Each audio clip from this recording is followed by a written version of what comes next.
அடுத்து ஈசனடியார் பெருமையின எல்லா உயரும் தொலை எடுத்து தேசமைய திருத்தொண்ட தொகைமின் பணித்த திருவாளன் வாசமலர்மின் கிழல் வணங்க வந்த பிறப்பை வணங்குவான். இலைவாழ் அந்தனரை முதலாக சீர்படைத்த தொல்லையதாம் திருத்தொண்ட தொகையடியார் பதம் போற்றி ஒல்லையொரு புராணக்கதை உலகறிய விரித்துரைத்த செல்லமொழி குன்றத்தூர் செக்கிழார் அடி போற்றி. எல்லாம் அல்ல பெருமான் அருள்தரும் பன்னார் மொழி எம்மிடனவர் திரு நனாவுடையாருடைய திருவடிகளை வணங்கி அல்தரும் பெருங்கருணை நாயகுடன் அவிடாசியப்பருடைய திருவடி தாமர்களை மனமொழிமைகளாலை வணங்கி அடியனுடைய ஞானஸ்ரீ பெருந்தையாருடைய திருவடிகளெல்லாம் மனமொழிமைகளாலை வணங்கி உரையாசிரி சிவகவுனியாவுடைய திருவடிகளை நீல நினைந்து அடியார் பெருமக்களுடைய திருவடிகளெல்லாம் வணங்கி அமைகின்றேன். அன்பார்ந்த சிவனைய செல்வர்களே, இன்று தொன்று புராணத்திலே தடுத்தாட்கொண்ட புராணத்திலே நம்பிகள் திருவாரூர் சென்று அணைந்த பாங்கினை பற்றி சிந்தித்திருக்கிறோம். நம்பிகள் இறைவனுடைய திருவாக்கை இணங்க பெருமான் தில்லையம்பதியில் அவர் வழிபாடு செய்து கொண்டிருக்கின்ற பொழுது பண்ணை ஆரூரில் வருக நம்பால் என்று சொல்லி அருள் செய்ய இறைவனுடைய அந்த கட்டளை ஏற்றுக்கொண்டு அவர் ஆரூரை நோக்கி வருகின்ற பொழுது அங்கிருந்து அடியார் பெருமக்களிடத்தில் இறைவன் வந்து ஆரூரை நாம் அழைக்க வாரான் என்றான். அவனை எதிர்கொண்டு அலையுங்கள் என்று சொல்லி இறைவன்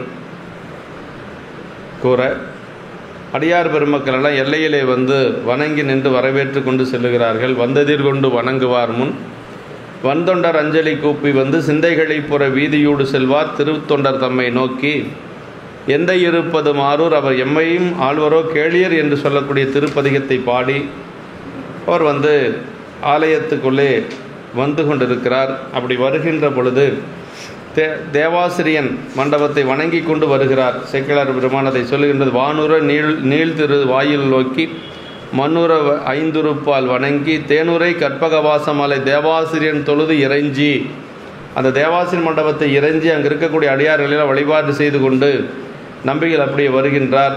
அப்படி வருகின்ற பொழுது புற்றிடங்கொண்ட பெருமானை வழிபாடு செய்வதற்காக அவர் வருகின்றார். அன்பு பெருக உருகி அப்படி வழிபாடு செய்து கொண்டு வருகின்ற பொழுது பெருமான் வந்து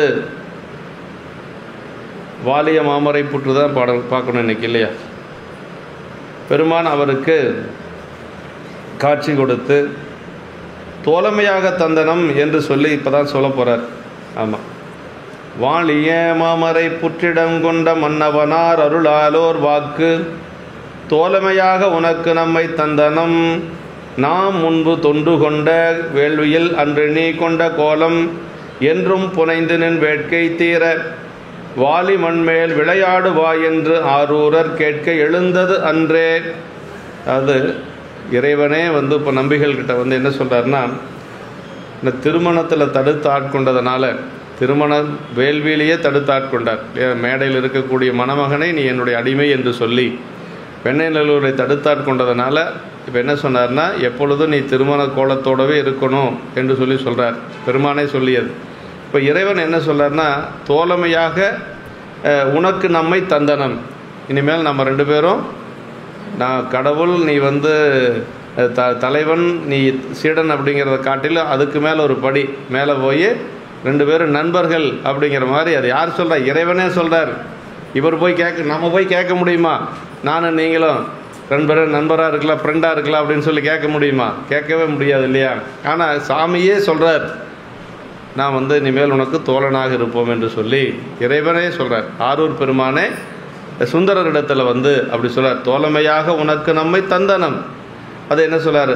அதாவது உயிர்கள் தம்மை வழிபட்டு வாழ்வடையும் பொருட்டு பெரிய வேதங்களின் உருவாகிய புற்றை இடமாக கொண்டு எழுந்தருளி இறைவனது நிறைந்த திருவருளினாலே வாலிய மாமரை புற்று இடங்கொண்ட மன்னவனார் அருளால் அவர் வாக்குனர்.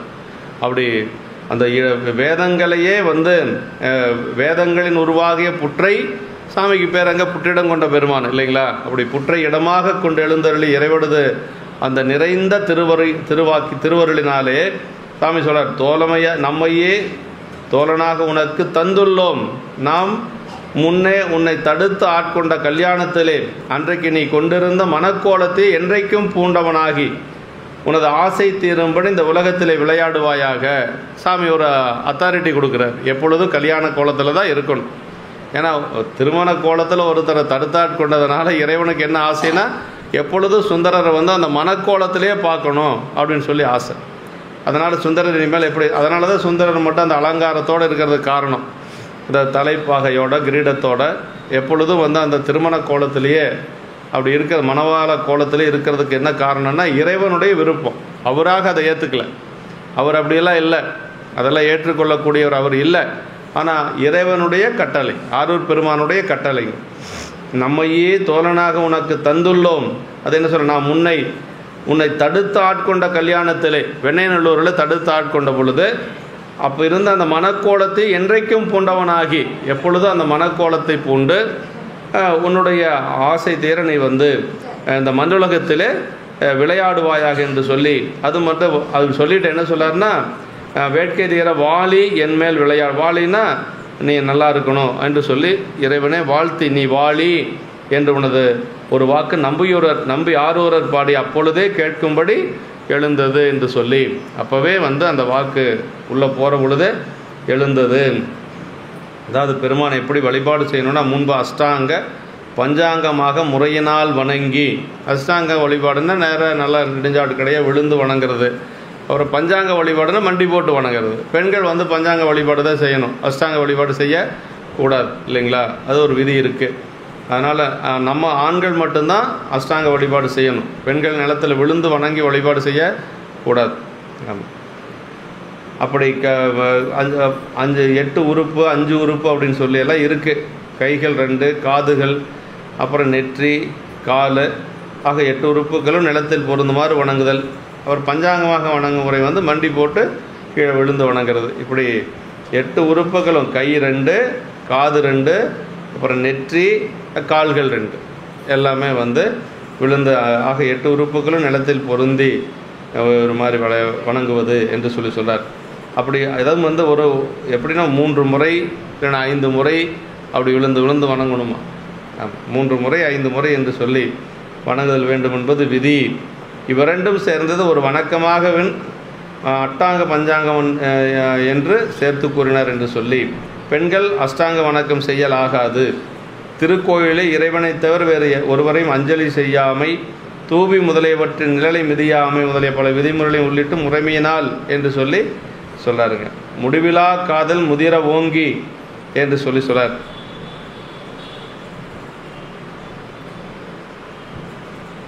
இவ்வாறே பிரேமை, நண்பு, வாத்சல்யம் முதலியன என்று சொல்லி சொல்றார். ஆன்மாக்கள் எல்லாம் அதாவது நம்ம வழிபாட்டு முறை எப்படி அப்படின்னா, அதாவது நாயகன் நாயகி பாவனை தான். இறைவன் ஒருவன் தான் நாயகன், மற்ற எல்லாருமே ஆண்கள் பெண்கள் எல்லாருமே நாயகிகள் தான். நம்ம எல்லாரும் பெண்கள் தான். ஆமாம், அதாவது இறைவன் மட்டும்தான் ஆணாக வைத்து வழிபாடு செய்வது. அப்படி தான் நம்ம சைவத்திலுள்ள முறை. ஆன்மாக்கள் எல்லாம் நாயகிகளாகவும் இறைவன் அவர்களது நாயகனாகவும் உள்ள பாவனை முதிர்ந்தது. ஆயினும் நாயகன் சேவடி எய்த பெற்ற இன்பம் என்று நாயகன் எனும் பெயரால் கூறினார் என்று சொல்லி சொல்கிறார். நாயகன் சேவடி தைவரும் சிந்தையும் அப்பர் சாமியினுடைய புராணத்தில் வருது. தூய வெந்நீரு துதைந்த பொன்மேனையும் தாழ்வடமும் நாயகன் சேவடி தைவரும் சிந்தையும். அப்படின்னா ஒரு மனைவி கணவனுடைய திருவடியை மனசில் வச்சுக்கிற மாதிரி நாவுக்கரசு பெருமான் இறைவனுடைய திருவடியை மனசில் வச்சுக்குவாங்க. அதான் நாயகன் நாயகி பாவனை அப்படின்னு சொல்கிறது. அப்படி நாயகன் என்பதற்கு இயங்குபவன் ஞான நாயகன் என்று சொல்லி சொல்றார். நன்புலனாகிய 5 ஒன்று கண்டு கேட்டு உண்டு உயிர்த்து அறியும் 5புலனும் ஒன்றொடி கண்ணே உலை என்று சொல்லி கூறுவது போல் 5புலனும் ஒன்றி வழிபாடு செய்யணும் என்று சொல்லி சொல்றார். 5புலன்களால் அனுபவிக்கக்கூடிய இன்பம் வேறு, இறைவனுடைய இன்பம் வேறுங்க. நன்புலனாகிய 5 என்று சொல்லி அப்படி பெருமானை எப்படி வழிபாடு செய்யனா, மாறி நின்று என்னை மயக்கிடும் வஞ்சப்புலனைந்தன் வழியடைத்து அப்படின்னு சொல்லி பெருமானை வழிபாடு செய்கின்ற போது புலன்கள் அடைத்து பெருமானை வந்து திருவருளால் வழிபாடு செய்யணும் என்று சொல்றாருங்க. 5புலன்களே உலக வழி செல்லும் பொழுது தீமையும், இறைவன் வழி செல்லும் போது நன்மையும் பயப்பன என்று சொல்லி சொல்றார்கள். நம்முடைய சுந்தரமூர்த்தி சாமிகள் பேரூர் வருகின்ற பொழுது அவர் பெற்ற இன்பத்தை சேக்கிழார் பெருமான் நமக்கு சொல்லுகின்ற பொழுது 5புலன்களில் அடங்கா இன்பம் அப்படின்னு சொல்லுவார். அப்போ 5புலன்கள் அடங்கக்கூடிய இன்பம் நம்ம உலகியல் இன்பங்கள். அதுக்கு மேலே ஒரு இன்பம் பெருமானுடைய திருவருள் இன்பம் அப்படிங்கிறது ஐம்புலன்களுக்கு மேலே இருக்கக்கூடிய. அப்போ நம்பிகள் சுந்தரமூர்த்தி சுவாமிகள் வந்து மேலை சிதம்பரம் என்று சொல்லக்கூடிய பேரூர் வழிபாடு செய்கின்ற பொழுது அவர் பெற்ற இன்பத்தை எப்படி சொல்கிறார்னா சேக்கிழார் பெருமான் ஐம்புலன்களில் அடங்கா இன்பம் என்று சொல்லுவார். ஆமாம், மாதிரி அந்த புலன்கள் எல்லாம் நமக்கு அடங்கி இருந்தால் தான் பெருமானை வழிபாடு செய்ய முடியுங்க. ஐம்புலன்களார வந்தனை ஆட்கொண்டுள்ளே புகுந்த வச்சே மாலமுத பெருங்கடலே மலையே உன்னை என்று சொல்லி திருவாசகத்தில் வரும். இன்ப வெள்ளம் ஏனைய சிற்றின்பம் போல் அல்லாது இன்பத்திலே கரை காண முடியாத பெருமையுடையத்தலால் வெள்ளம் என்று சொல்லி சொல்கிறார்கள். நம்முடைய அர்ச்சுனன் எப்படி வழிபாடு செய்தான் அப்படிங்கிறத நமக்கு ஞானசம்பந்த பெருமான் கோளிலி தேவாரத்தில் சொல்கிறார். நம்மெல்லாம் சிவபூஜை பண்ணுறோம், எப்படி பண்ணுறோம் நமக்கு தெரிஞ்ச அளவுக்கு நம்ம பண்ணுறோம், அவ்வளோதான். ஆனால் அர்ச்சுனன் எப்படி பண்ணாங்கிறத ஞானசம்பந்த பெருமான் கோளிலி தேவாரத்தில் பாடியிருக்கிறார். வஞ்சமன தஞ்சொடிக்கு வைகழு நெற்பூசனையால் நஞ்சமுது செய்தருளும் நம்பி எனவே நினையும் பஞ்சவரில் பார்த்தனுக்கு பாசுபதம் இந்துகந்தான் கொஞ்சிகிளி மஞ்சனவும் கோலிலியம் பெருமானேன்னு. அர்ஜுனனுக்கு வந்து பாசுபதம் சாமி கொடுத்தாரு. ஆனால் கொடுத்தாருன்னா அவன் எப்படி வழிபாடு செய்தான்? காமிய வழிபாடு தான். ஒரு பொருள் வேண்டி செய்கிறதுக்கு பேர் காமிய வழிபாடு தான்.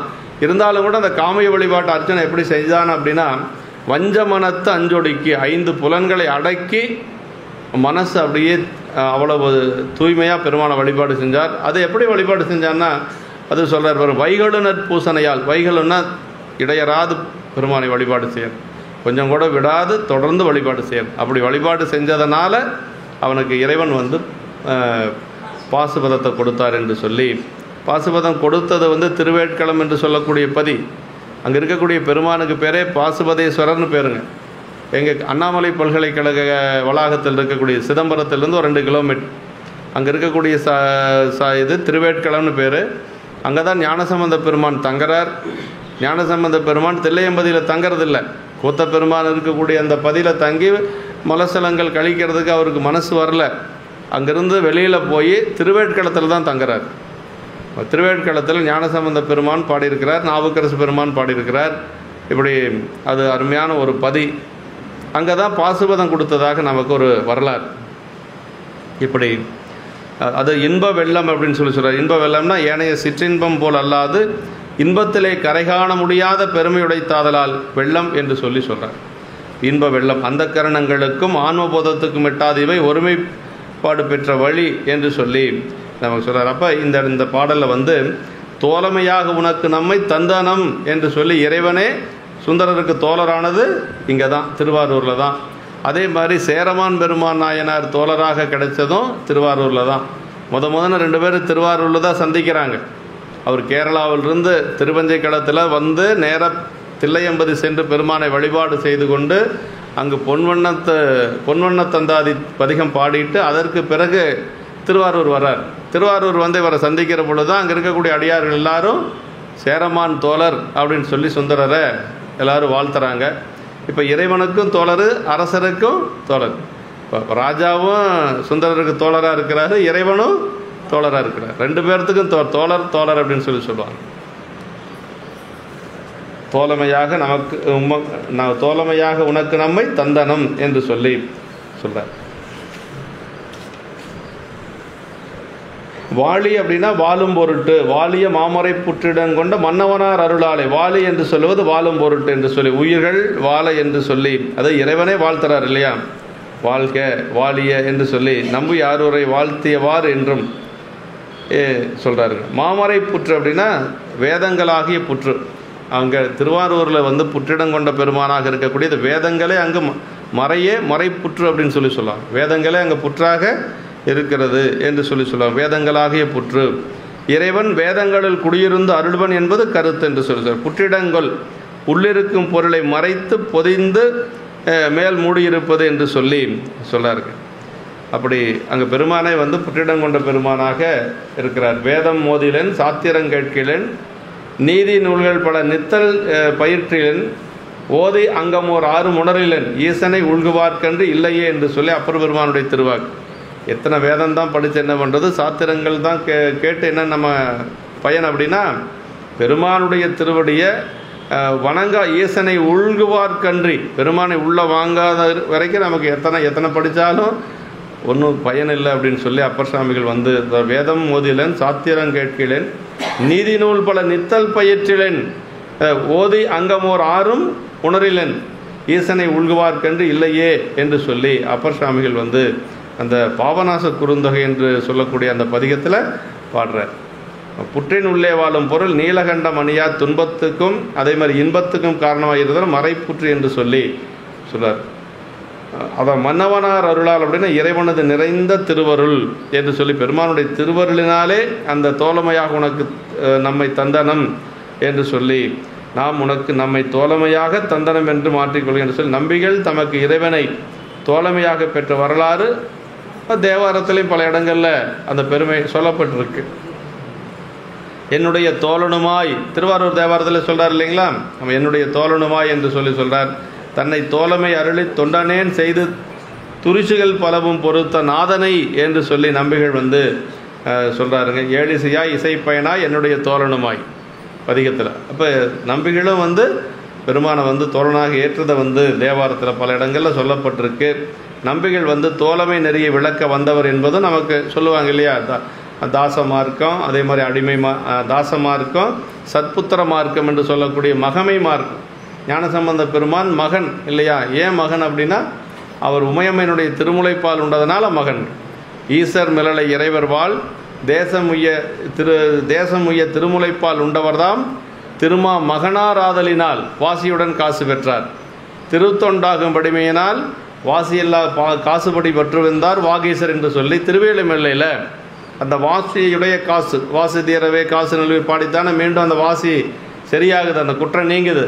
அப்போ வந்து சேக்கிழ பெருமான் அங்கே சொல்கிறார். ஏன் திருமாமகனார் அப்படின்னா திருமுலைப்பால் உண்டதுனால, உமையம்மையனுடைய திருமுலைப்பால் உண்டதுனால திருமாமகன். மகன்கிறதுனால கொஞ்சம் வாசியோடு கொடுத்தாரு. நாவுக்கரசு பெருமான் தொண்டு செஞ்சார். தொண்டு செஞ்சால் உடனடியாக கொடுக்க வேண்டியதை கொடுத்துடணும். வேலை செய்கிறவங்களுக்கு கூலி கொடுக்கணும் இல்லையா. அது மாதிரி கைத்தொண்டாகும் வடிமையினால் வாசியில்லா காசுபடி வெற்று வந்தார் வாகீசர் என்று சொல்லி அந்த ஏன் வந்து வாசியுடைய காசு கிடைச்சது, வாசி இல்லாத காசு ஏன் கொடுத்தார் அப்படிங்கிறது அங்கே சேக்கிழ பெருமான் அங்கேயே சொல்கிறார். ஆமாம், மகன் தானே, மகனுக்கு எப்படி வேணாலும் கொடுக்கலாம் இல்லையா. ஆனால் நாவுக்கரசு பெருமான் அடிமைமாக இருக்கும். அடிமைக்கு வந்து எப்படி இருக்கணும், கொடுக்க வேண்டியது அந்த நேரத்துக்கு கொடுத்துடணும். அப்புறம் சுந்தரர் வந்து தோழமை மார்க்கம், அது வேறு. ஆமாம், அதான் ஒன்று மகமை மார்க்கம், இன்னொன்று அடிமை மார்க்கம், இன்னொன்று தோழமை மார்க்கம். 3 பேரும் 3. அவர் சன்மார்க்கம்னு சொல்லுவாங்க. நம்முடைய மணிவாசகர் அவரும் அடிமை தான். சன்மார்க்கம்ங்கிறதும் பெருமானுக்கு அடிமை தான். இப்படி வந்து அந்த இடத்துல சொல்ல தோழமையாக தந்தனம் அவன் அருளாலே அவன்தால் வணங்கி என்றும் தந்தது உன் தன்னை கொண்டது என் தன்னை சங்கர ஆர்களோ சதுரர்னு வாதவரடிகள் பாடுறாரு இல்லைங்களா. இப்போ சாமி நம்மக்கிட்ட சாமி வந்ததுனால நமக்கு ஒரு மகிழ்ச்சி. நம்ம அவர்கிட்ட போனதுனால அவருக்கு என்ன லாபம்? ஒன்றும் கிடையாது இல்லைங்களா. அவர் அப்படியே தான் இருக்க போகிறார். ஆனால் பெருமான் நமக்குள்ளே வந்தால் நமக்கு ஒரு மகிழ்ச்சி கிடைக்கும். தந்தது உன் தன்னை கொண்டது என் தன்னை சங்கர ஆர்கோலோ சதுரர் அப்படின்னா அந்தம் ஒன்றெல்லாம் ஆனந்தம் பெற்றேன்கிறார். எனக்கு நீ வந்ததுனால சொல்ல முடியாத ஒரு பெரிய ஆனந்தம் எனக்கு கிடைச்சது. யாது நீ பெற்றது ஒன்று என்பால். ஆனால் என்ன உனக்கு கொடுத்ததுனால உனக்கு ஏதாவது பயன் உண்டா அப்படின்னா ஒன்றும் இல்லை. அப்போ யார் வெற்றி அப்படின்னா நான் தான் வெற்றி பெற்ற மாதிரி. சதுரர் அப்படின்னா நான் தான் அப்படின்னு சொல்லி அப்படின்னா இறைவன் நமக்கு வந்தால் நமக்கு தான் பலனோ ஒழிய பெருமானுக்கு நம்மளால் ஒன்றும் கிடையாது. இருந்தாலும் நம்மளை வந்து நமக்கு அருள் செய்யும் பொருட்டாக பெருமான் வந்து அது மாதிரி செய்கிறார். மற்றபடி அவருக்கு அதில் ஒன்றும் லாபம் ஒன்றும் இல்லை. ஆமாம், நாம் முன்பு தொண்டு கொண்ட வேள்வியில் அப்படின்னார். நாம் கிழவேதியராக வந்து அங்கு தடுத்தாட்கொண்ட பொழுது என்று சொல்லி வேள்வினா அதை திருமணத்திலே என்று சொல்கிறாருங்க. அன்றினை கொண்ட கோலம் இந்த இடத்துல தான் சொல்கிறாரு. மன்னவர் திருவும் தங்கள் வைதீக திருவும் பொங்க கொண்ட திருமண கோலம். சுந்தரருடைய திருமேனி எப்படின்னா மன்னவர் திருவும் அவருக்கு இருக்குது. ஏன்னா இளவரசர் தான் அவர். நரசிங்க முனைய நாயனார் எடுத்து வளர்த்த ஒரு இளவரசர். அதனால் அந்த மன்னவருக்குண்டான கோலமும் அவர் திருமேனியில் இருக்குது. அப்படி நல்லா நகை நட்டெல்லாம் போட்டு மாலைகள் எல்லாம் போட்டு அப்படி ஜம்முன்னு இருப்பார். பட்டு வேஷ்டி பட்டாடைகள் எல்லாம் அணிந்து எப்படி இருக்கிறார் பாருங்கள். அது மாதிரி தான். ஆமாம், அதே மாதிரி அவருடைய இதில் உருத்தராஜம் இருக்குது, திருநீரும் இருக்குது. அது வைதிக கோலம். இப்போ மன்னவர் கோலமும் இருக்குது, வைதிக கோலமும் இருக்குது. 2 கோலமும் கொண்டவர் தான் சுந்தரர். அவரை ஒப்பனை செய்கின்ற பொழுது அப்படி தான் செய்யணும். திருநீர் இருக்கணும், உருத்தராக்கம் இருக்கணும், அதுக்கு மேலே பட்டாடை இருக்கணும், அப்புறம் நல்ல வடங்கள் எல்லாம் தாழ்வடங்கள் எல்லாம் இருக்கணும். அப்படி இருந்தால் தான் சுந்தரர். அதனால் இது இறைவன் சொன்னது. அது அன்று நீ கொண்ட கோலம் என்று சொல்லி சொல்கிறார். நீ வேட்கை தீர அப்படின்னா வேட்டல் செய்யும் தொழில் தீர, இனி அத்தொழில் உனக்கு நிகழாதபடி தடுத்து ஆட்கொள்ள பெற்றமையால் மண் மீது இருந்தாலும் இனி அவ்விதமான வேலி முதலிய உலகத் தொடக்குகள் நிகழாதபடி என்று சொல்லி எனக்கு பெருமான் இப்போ தடுத்தாட்கொண்டாச்சு. ஆனால் அதே பெருமான் என்ன செய்ய போகிறாரு? 2 திருமணத்தை செஞ்சு வைக்க போகிறார் இல்லையா? அதைத்தான் நம்முடைய மாதவ சிவஞான முனிவர் காஞ்சி புராணத்தில் சொல்கிறாருங்க. ஒரு மனத்தை சிதைவு செய்து வல்வழக்கிட்டு ஆட்கொண்ட உவனை கொண்டு இருமணத்தை கொண்டருளி பணிகொண்ட வல்லாளன் அப்படின்னு சொல்லி சொல்கிறாரு. அப்படின்னா ஒரு மனத்தை தடுத்தார். எங்கே? நம்முடைய வெள்ளைநல்லூரில் ஒரு திருமணத்தை யார் தடுத்தாங்களோ அவங்கள வச்சே 2 திருமணத்தை செஞ்சவர் சுந்தரர். வல்லாளன்னா ரொம்ப கெட்டிக்காரன்னு அர்த்தம். ஒரு மனத்தை சிதைவு செய்து வல்வழக்கிட்டு ஆட்கொண்ட உவனை கொண்டு இருமணத்தை கொண்டருளி பணிகொண்ட வல்லாளன் அப்படிம்பார். அது சிவஞான முனிவர் காஞ்சி புராணத்தில் சொல்கிறார். யார் ஒருவர் திருமணத்தை தடுத்தாட்கொண்டாங்களோ அவங்கள வச்சே 2 கல்யாணத்தை பண்ணுறதுன்னா ரொம்ப சாமர்த்தியம் வேணும் இல்லையா? எல்லாத்தினாலையும் அது முடியாது. அதனால் சுந்தரர் ரொம்ப சாமர்த்தியசாலியா வல்லாளன் அப்படின்னு சொல்லி சொல்வார் அந்த இடத்துல. அது மாதிரி இங்கே இறைவனே சொல்கிறாரு, ஆசை தீர கொடுப்பார் அலங்கள் விடைமேல் வருவார் அப்படின்னாரு. ஏன்னா இறைவன் கொடுத்தா தான் நம்ம அதை அனுபவிக்க முடியும், இல்லைன்னா நம்ம அனுபவிக்க முடியாது. இறைவன் கொடுக்கணும், எதாக இருந்தாலும் சாமி கொடுக்கணும். பாட்டுவித்தால் பாடுகின்றேன், பணிவித்தால் பணிகின்றேன், பதியே உன்னை கூட்டுவித்தால் கூடுகின்றேன், குலைவித்தால் குலைகின்றேன், குறித்த உணவை ஊட்டுவித்தால் உண்கின்றேன், உறங்குவித்தால் உறங்குகின்றேன் அப்படின்னா என்னால் ஆவது ஒன்றுமில்லைன்னு சொல்லி யார்? வள்ளல் பெருமானே அருட்பாவிலேயே பாடியிருக்கிறார். ஆமாம், பாட்டுவித்தால் பாடுகின்றேன், பணிவித்தால் பணிகின்றேன். என்ன நம்மளால் ஒன்றும் செய்ய முடியாது. குலைந்து பெருமானை வழிபாடு செய்கிறதுனா கூட அவனுடைய திருவருள் இருக்கணும். குலைவித்தால் குலைகின்றேன் அப்படிங்கிறார். அவன் நல்ல நிம்மதியாக தூங்குறதுனா கூட சாமிக்கு தான் அந்த வாய்ப்பை நாம் கொடுக்கணும். உறங்குவித்தால் உறங்குகின்றேன் என்று சொல்லி சொல்கிறார். அப்படி பெருமான் தான் எல்லாமே. அதை ஆசை தேர கொடுப்பார் அலங்கள் விடைமேல் வருவார் என்று சொல்லி ஞானசம்பந்த பெருமான் தேவாரத்தில் சொல்கிறார். திருக்கடவுர் தேவாரத்தில் சொல்கிறார். இந்த பெருமான் மாதவம் செய்த தென் திசை வாழ்ந்திட போந்தவர் நம்பிகள். அதனால் இந்த பொருளின் மண்மேல் என்பதற்கு இந்த பூமி உய்யும்படியாக நீ விளையாடி வா என்று சொல்லி சொல்கிறார். ஏன்னா நம்பிகளால் தான் இந்த உய்வடைய போகுது. ஏன்னா நம்பிகள் தான் திருத்தொண்ட தொகை நமக்கு கொடுக்க போகிறார். இந்த திருத்தொண்ட தொகையினால தான் உலகம் உய்வடைய போகுது. ஆனால் அது வரைக்கும் அடியார் வழிபாடு அங்கங்கே இருந்தாலும் கூட வெளிப்படையாக அடியார் வழிபாடு கிடையாது. இந்த திருத்தொண்ட தொகைக்கு பிறகு தான் அந்த அடியார் வழிபாடு என்பதை சைவத்தில் ரொம்ப ஒரு உரைப்பாக கொண்டு வந்தது. அதுக்கு பிறகு தான் ஞாழமுய்ய நாமுய்ய நம்பி சைவ நெறியின் சீலமுய்ய திருத்தொண்ட தொகை முன்பாடன்னு விரல்மண்ட நாயனார் மனத்தில் சொல்கிறாரு. ஞாழமுய்ய அப்படின்னா உலகம் உய்யும்படியாக, உலகத்தில் இருக்கக்கூடிய நாமெல்லாம் உய்யும்படியாக திருத்தொண்ட தொகை பாடியது சுந்தரர். ஞாழமுய்ய நாமுய்ய நம்பி சைவ நெறியின் சீலமுய்ய செழுமறைகள் ஓலமடமும் உணர்வறியார் தாம் அடியாருடன் நாம் உளது என்றால் ஆழம் அமுது செய்த பிறான் அடியார் பெருமை அறிந்தார் யார் அப்படின்னு கேட்குறார். ஏன்னா விரல்மண்ட நாயனாருடைய புராணத்தில் தான் இது வருது. சுந்தரன் இப்போ சுந்தரர் வணங்காத போகிறாருன்னு சொல்லி அவர் நினச்சிக்கிறார் விரல்மண்ட நாயனார். அப்படி போல் அவர் வணங்கி நேரில் போய் வணங்குறதுக்கு தகுதியிலேன்னு ஒதுங்கி போகிறார். நான் அது என்ன நினச்சிக்கிறாருன்னா, அவர் வணங்காத போகிறான் சுந்தரன், அதனால் சுந்தரன் வணங்காத போன சுந்தரனும் பிறகு சுந்தரனை ஆட்கொண்ட சிவபெருமானே பிறகு அப்படின்னு சொல்லி கொஞ்சம் கோபப்பட்டு அவர் பிறகுன்னு சொல்லி சொல்கிற பொழுது சாமி சொன்னாராம், ஏப்பா நான் அடியாரோடு தான் இருக்கிறேன், என்னை போய் நீ பிறகுன்னு சொல்கிறையேன்னு ஆரூர் பெருமான் சொன்னார்னு சேக்கிழ பெருமான் சொல்கிறாருங்க. அடியாருடன் நாம் உளது என்றால் ஆழம் அமுது செய்த பிறான் அடியார் பெருமை அறிந்தார் யார் அப்படின்னு. வேறு எந்த சமயத்திலையாவது சமயத்தினுடைய தலைவராக இருக்கக்கூடிய பெருமானையே யாராவது பிறகுன்னு சொல்ல முடியுமானா சைவத்தில் தான் சொல்ல முடியும். சைவத்தில் தான் சொல்லியிருக்கிறார் விரல்மண்ட நாயனார். அவருக்கு பெருமான் முக்தி கொடுத்தார் இல்லையா? அவர் அப்படி சொன்னதுனால நமக்கு என்ன கிடைச்சதுன்னா திருத்தொண்ட தொகை கிடைச்சது. இல்லைன்னா நமக்கு திருத்தொண்ட தொகை கிடைக்குமானா கிடைக்கும். ஆனால் அது அவரோட அந்த மாதிரி ஒரு உரைப்பாக அவர் இருந்தார். அதில் அடியார் வழிபாட்டில் அவ்வளோ உரைப்பாக இருந்தார். அதுதான் பெரிய சிறப்பு. இப்படி நம்பிகள் இந்த உலகத்தை உய்வடைய செய்யும் பொருட்டாக தான் தேசமுய்ய திருத்தொண்ட தொகைமன் பணித்த திருவாளன் அப்படின்னாரு. தேசமுய்ய திருத்தொண்ட தொகை முன்பணித்த திருவாளன் அப்படின்னார் சேக்கிழார் பெருமான் சொல்கிறார். அப்படி பூசனைக்கு பொருந்துமிடம் பலவற்றிலும் சென்று போற்றி வாழ்ந்து உலகத்தை வாழச் செய்வதனாலே தம்முடைய ஆசை முற்ற பெற அப்படின்னு சொல்கிறார். எங்கெங்கெல்லாம் சென்று பாடணுமோ அங்கங்கெல்லாம் சென்று சுந்தரர் 38,000 பதிகம் பாடியிருக்கிறார். ஆனால் நமக்கு கிடைச்சது வெறும் 100 பதிகம் தான் கிடைச்சது. 38,000 பதிகம் பாடியிருக்கிறார். சொல்லுவாங்க சுந்தரர் பாடியது அவ்வளவு பாடியிருக்கிறார். இப்படி விளையாடுதெல்லாம் மண்ணில் பிறப்பு தீமை என்று துன்பமுறாமல் இன்பம் உணர்ந்து என்று சொல்லி சொல்றார். இவ்வாறு வேட்கை தேர் என்பதற்கு திரு கைலை நந்தவனத்தில் கொண்ட ஆசையாகிய காதல் தீரும்படி என்று பொருளுரைப்பார் முலர். அதற்கு மண்மேல் விளையாடுதல் அவசியமின்மையாலும் இங்கு புற்றிடங்கொண்டார் வாக்கின்றிய திருக்கையிலை ஆணை என்படி அவை நிகழ்வன ஆதலானும் நம்பிகள் உலக வாழ்வுற்று அந்த ஆசை தீர விளையாடுதல் பொருள் அண்மையானும் பிறவாற்றனும் இந்த பொருந்தாமை உணர்க என்று சொல்லி, அதாவது ஒரு சிலர் ஒரு மாதிரி பொருள் எழுதுவாங்க. சிவகோணை உரை சொல்லுகின்ற பொழுது வேட்கை தீருங்கிறதுனால திருமலையில் அந்த 2 பெண்களை பார்த்ததுனால அந்த வேட்கை தீரும் பொருட்டுன்னு சொல்லி பொருளாக சொல்லுவாங்க. அப்படி இல்லை, அந்த மாதிரி அந்த வேட்கையெல்லாம் அவருக்கு இல்லை. அங்கே நடந்ததே இப்போ அவருக்கு தெரியாது, என்ன நடந்ததுன்னு தெரியாது. அதே திருவருளால் தான் எல்லாமே சாமி தான் கொண்டு போகிறார். அதனால் அது பொருள் அல்ல அப்படின்னு சொல்லி சொல்கிறார். அதற்கு பிறகு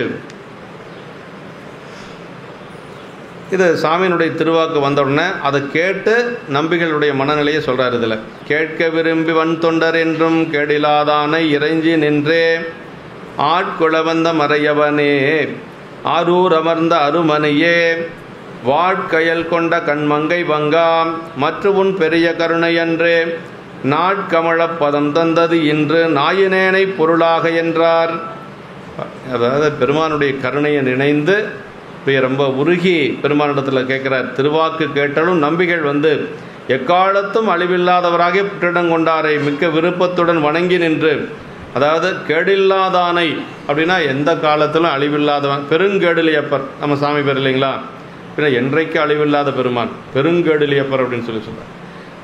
அப்படி என்றைக்கு அழிவில்லாத அந்த புற்றிடங்கொண்டாரை மிக்க விருப்பத்துடன் வணங்கி நின்று சாமிகிட்ட விண்ணப்பம் வைக்கிறார். ஆரூர் அமர்ந்த அருமனையே அந்த உலகுக்கு ஆளாவதை தடுத்து உனக்கு ஆளாக கொள்ளும்படி வந்தருளிய மறையவனே.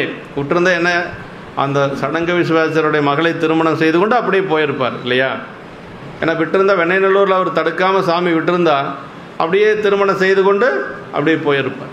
மீண்டும் நமக்கு அவர் இந்த மாதிரி எல்லாம் வருமா அப்படிங்கிறது நமக்கு தெரியாது. தடுத்தாட்கொண்ட புராணத்தில் தடுத்தாட்கொண்டதே அந்த இடம்தான். அது நம்முடைய திருத்துறையூரில் சேக்கிழார் பெருமான் சொல்கிற பொழுது அது தடுத்தாட்கொண்டது ஒரு துறை, அவனறியில் செல்லாமல் தடுத்தாட்கொண்டது ஒரு துறை. அதே மாதிரி தவநெறி கொடுத்தது ஒரு துறை. தவநெறி அப்படிங்கிறது சாத்திர ஞானம், அதான் அந்த தத்துவ அறிவு அப்படின்னு சொல்கிறோம் இல்லைங்களா. அது எங்கே கிடைச்சது? துறையூரில் கிடைச்சது. அது துறையூரில் சேக்கிழார் பெருமான் சொல்லார். சிவனுரையும் திருத்துறையூர் சென்றடைந்து அவனறியில் செல்லாமை தடுத்தாண்டாய் அடியேற்கு தவநெறி தந்தரில் என்று பவநெறிக்கு விளக்காகும் திருப்பதிகம் பாடினார் அப்படின்னு சொல்கிறார். அப்படின்னா அவனறியில் செல்லாமல் தடுத்தது வெண்ணைநல்லூர், தவநெறி கொடுத்தது திருத்துறையூர் தவத்துறை. 2 துறை. துறைன்னா என்ன தெரியுங்களா, கரையேறக்கூடிய இடம்னு அர்த்தம். ஆற்றுல தண்ணி துணி துவைக்கிற துறை, குளிக்கிற துறைன்னு சொல்லுவோம் இல்லையா. துறைன்னா கரையேறக்கூடிய இடம். அப்போ தடுத்தாட்கொண்டது அவனறியில் செல்லாமல் தடுத்தாட்கொண்டது ஒரு துறை. திருவெண்ணைநல்லூர் அருட்துறை, அதுக்கு பேர் அருட்துறைங்க. அதே மாதிரி தவநெறி கொடுத்தது துறையூரில் இருக்கக்கூடிய தவத்துறை. இப்போ 2 துறை அவருக்கு. அப்போ அது எதுக்காக அப்படின்னா நம்மெல்லாம் உய்வடைய வேண்டும் என்பதற்காக நமக்கு திருத்தொண்ட தொகை கொடுத்து இந்த உலகத்தை நெறிப்படுத்தும் பொருட்டாக இறைவன் அதைய சாமிகிட்ட சுந்தரர்கிட்ட அப்படி செய்கிறார். அதுதான் சொல்கிறாருங்க இங்கே. அன்று உலகுக்கு ஆளாவதை தடுத்து உனக்கு ஆளாக கொள்ளும்படி வந்தருளிய மறையவனே அப்படின்னார். இங்கே சொல்கிறார் பாருங்க. கேடில்லாதனா இறைஞ்சி நின்று ஆட்கொள்ள வந்த மறையவனே, உலகத்துக்கு ஆளாக போயிருப்பேன் நான், அப்படி இருக்கக்கூடிய என்னை தடுத்து உனக்கு ஆளாக வைத்து கொண்ட பெருமானே என்று சொல்லி இந்த இடத்துல சொல்றார். ஆட்கொள்ள வந்த மறையவனே அப்படின்னார். அப்புறம் ஆரூர் அமர்ந்த அருமணியே அப்படின்னார். பெருமானை திருவாரூரில் விரும்பி எழுந்தருளி அரிய மணி போல்பவரே. ஆனால் அப்படின்னா இங்கே புற்றிடங்கொண்ட பெருமாள். புற்றில் என்ன இருக்கும்? புற்றில பாம்பு தான் இருக்கும். பாம்புனா என்ன? பாம்புக்கிட்ட இருக்கக்கூடிய ஒரு மணி. இல்லையா, மாணிக்க மணி. அதனால் புற்றில் இருக்கக்கூடிய அருமணியே, அந்த புற்றில் இருக்கக்கூடிய பாம்பு தான் புற்றில் இருக்கும், ஆனால் நீங்கள் இருக்கிறீங்க எப்படி இருக்கிறீங்க அப்படின்னா மணி போல் இருக்கிறீங்க அப்படின்னு சொல்லுவார். அதாவது ஒரு ஓமை சொல்வார் சேக்கிழார் பெருமான் சண்டீஸ்வர நாயனார் புராணத்தில், நல்லா இருக்கும் அந்த. அதாவது எச்சதத்தனை பற்றி சொல்லுகின்ற பொழுது, எச்சதத்தன் எப்படின்னா, எச்சதத்தனை ஒரு அரபுக்கு ஓமையாக சொல்லுவார். சண்டீஸ்வர நாயனாருடைய அப்பா எச்சதத்தன். எச்சதத்தனுக்கு ஒரு ஓமை சொல்லுவார். எப்படி சொல்லுவார்னா அரபுக்கு ஓமையாக சொல்லுவார். பாம்புக்கு எப்படி ஓமை சொன்னார் அப்படின்னா, பாம்பு நஞ்சுடையது இல்லையா, எச்சதத்தனுடைய குணத்துக்கு பாம்புனுடைய நஞ்சு ஓமை. பாம்பு மணியை உமிழக்கூடியது இல்லையா, மாணிக்க மணியை உமிழக்கூடியது. அது எதுக்கு உதாரணம்னா சண்டீஸ்வர நாயனாரை பெற்றது. ஒரே ஓமை, நன்மைக்கும் அதே தான், தீமைக்கும் அதே தான். அவருடைய குணத்துக்கு அரபு அந்த நல்ல ஒரு பிள்ளையை ஈன்றெடுத்தது, சண்டீஸ்வர நாயனார் போல் ஒரு பிள்ளையை ஈன்றெடுத்தது அந்த மணிக்கு உதாரணம். இதே மாதிரி தான் நிறைய உதாரணங்கள் பார்த்திங்கன்னா ரொம்ப நல்லா இருக்கும். முத்தநாதனை பற்றி சொல்லுகின்ற பொழுது மெய்ப்பொருள் நாயனாருடைய புராணத்தில் மைபுதி விளக்கை என்ன மனத்தினுள் கருப்பு வைத்து அப்படிம்பார். ஒரே ஓமை, மைபுதி விளக்கை என்ன மனத்தினுள் கருப்பு வைத்தும்பார். அப்படின்னா அவனுடைய மனசுக்கு ஓமை, ஒரு விளக்கு தான் ஓமை சொல்கிறார். அதில் ஒரு விளக்கு, அந்த விளக்கினுடைய ஒளி திருநீற்றுக்கு ஓமை, அவன் பூசியிருக்கக்கூடிய திருநீற்றுக்கு ஓமை அந்த விளக்கினுடைய ஒளி. அந்த திரி இருக்குது பாருங்க, அந்த திரி எப்படி இருக்கும், நீல நிறத்தில் கருப்பாக தான் இருக்கும். அவன் மனசுக்கு ஓமை அந்த திரி. இது மாதிரி ஓமை சொல்கிறது ரொம்ப கஷ்டம். ஆனால் சேக்கிழார் பெருமான் நிறைய இடங்கள் அப்படி சொல்லிட்டு போவார். ஆமாம், அதுதான் தெய்வ கவிநலம் அப்படின்னு சொல்கிறது. ஒரே ஒரு ஓமை தான், அந்த ஒரே ஓமையில் நன்மைக்கும் அதே தான், தீமைக்கும் அதே தான், எப்படி சொல்வார். அது மாதிரி இங்கே பெருமானை அருமணியே, புற்றிடங்கொண்ட அருமணியே, ஆரூர் அமர்ந்த அருமணியே அப்படிங்கிறார். வாட்கயல் கொண்ட கண் மங்கை வங்கானார். உமையம்மையினுடைய கண் எப்படி இருக்குது அப்படின்னா, வாலின் தன்மையும் கயல் மீனின் தன்மையும் தம்மிடத்தை வைத்து கொண்ட கண்களையுடைய உமையம்மை பங்கரே அப்படின்னார். அதாவது நீண்ட கண். அதே மாதிரி மீனினுடைய ஓமை ஏன் சொல்கிறாங்கன்னா, அருட்தன்மை வாய்ந்த கண்ணுக்கு மீனை ஓமையை சொல்லுவாங்க. மீன் எப்படின்னா, ஒரு பக்கம் எங்கேயாவது ஒரு பக்கம் முட்டையை விட்டுரும். அந்த மீன் முட்டையை விட்டு அது எப்படி பறிக்கும்னா கண்ணில் பார்த்தே பறிக்குமா. அதுதான் இது. இந்த ஓமை இன்னொரு இடத்துல எங்கே வருதுன்னா, கண்ணப்ப நாயனாருடைய புராணத்தில் வரும். கண்ணப்ப நாயனார் மேலே மலை ஏறிட்டுருக்கிறாரு, இன்னும் சாமியை போய் பார்க்கல. ஆனால் சாமி அவரை பார்த்துட்டாரு. சாமி அவரை பார்த்தது அந்த இடத்த எப்படி சேக்கிழார் பெருமான் சொல்கிறாருன்னா, திங்கள் சேர் சடையார் தம்மை சென்றவர் காணா முன்னே, திங்கள் சேர் சடையார் தம்மை சென்றவர் காணா முன்னே அங்கணர் கருணை கூர்ந்த அருட்திரு நோக்கம் எய்த. அங்கணர் கருணைனா அருட்தன்மை வாய்ந்த கண்களம், அங்கண்மை அப்படின்னு சொல்லுவார். அங்கணர் கருணை கூர்ந்த அருட்திரு நோக்கம் எய்த தங்கிய பவத்தின் முன்னை சார்பு விட்டு அகல நீங்கி பொங்கிய ஒளியின் நிழல் பொறிவில் அன்புருவமானார் அப்படின்னார். இவர் ஒன்றும் பார்க்கவே இல்லை, சாமி பார்த்துட்டாரு. அதான் அங்கணர் கருணை கூர்ந்த அருட்திரு நோக்கம்னார். அப்படியே அந்த பார்வை எப்படின்னா அங்கண்மை வாய்ந்த அருட்தன்மை வாய்ந்த அந்த கண்கள் அப்படின்னு சொல்லுவார். அப்படி பார்த்த உடனே அவருக்கு இதுவரைக்கும் இருந்த பாசங்களெல்லாம் நீங்கிருச்சு. இதுவரைக்கும் எத்தனை பிறப்பெடுத்திருந்தாரோ அத்தனை பிறப்பினுடைய பாசமும் இறைவனுடைய திருநோக்கம் பட்டால் என்ன ஆகும்? குருநாதர் திருநோக்கம் பட்டாவே நீங்கணும். ஆனால் இறைவனுடைய திருநோக்கம் பட்டால் எப்படி இருக்குங்க? எல்லாம் நீங்கிருச்சு. இப்போ அவர் எப்படி இருக்கிறார் அப்படின்னா, கண்ணப்பர் இந்த பொங்கிய ஒளியின் நிழல் பொறிவில் அன்புருவமானார் அப்படின்னார். எப்படி அவர் அன்பு அவ்வளோ வந்தது அப்படின்னா, மனசில் இறைவனுடைய திருநோக்கம் பட்டுச்சு. இருந்த எல்லாம் போயிடுச்சு, இருந்த பாசங்கள் அத்தனையும் போயிடுச்சு, ஆணவம் கண்மம் மாயை அத்தனை இப்போ அப்படி ஒளி உருவத்தில் இருக்கிறார் பெருமான். அதனால தான் அந்த 6 நாள் அப்படி அவரால் வழிபாடு செய்ய முடிஞ்சது.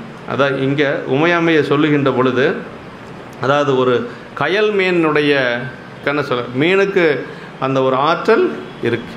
அதான் வாட்கயல் கொண்ட கண் மங்கை பங்கா என்று வால் போன்ற கயல் மீனினுடைய கண்ணை போன்ற உமையம்மையை ஒரு பாகத்தில் கொண்டவனே என்று சொல்கிறார். மற்ற உன் பெரிய கருணை அன்றே என்று சொல்லி அப்படி நாய் போன்ற என்னையும் ஒரு பொருளாக மதித்து அன்று போலவே இன்றும் உனது புதிதளர்ந்த பாததாமரையாக அருளை தந்த செயல் எனது தகுதியால் நாட்கமலப்பதம் தந்தது என்று நாயினேனை பொருளாக என்றார்.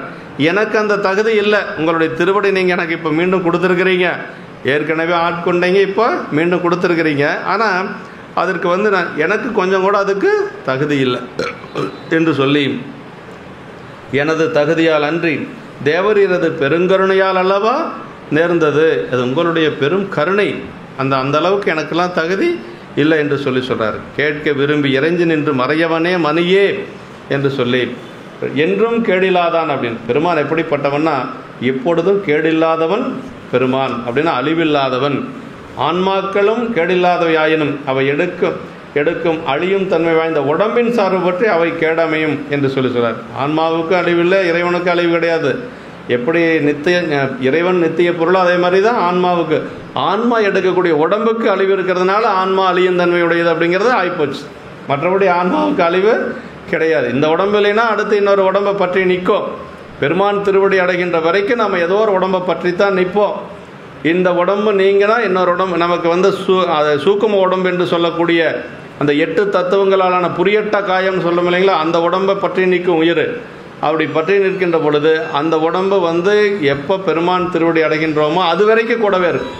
அந்த உடம்புக்கு அழிவே கிடையாது. நம்ம அழியிறது வந்து இந்த உடம்பு தான். 5 உடம்பு நமக்கு. 5 உடம்புல வந்து காரண சரீரம், கஞ்சுக சரீரம், குணசரீரம், சூக்கும சரீரம், தோல சரீரம் இல்லைங்களா. அழியக்கூடியது ஒரே ஒரு சரீரம் இந்த உடம்பு மட்டும்தான், தோல சரீரம் மட்டும்தான். சூக்கும சரீரம் நமக்கு இருக்கு 8 தத்துவங்களாலான சூக்கும சரீரம். இந்த 8 தத்துவங்கள் அப்படிங்கிறது தான் நமக்கு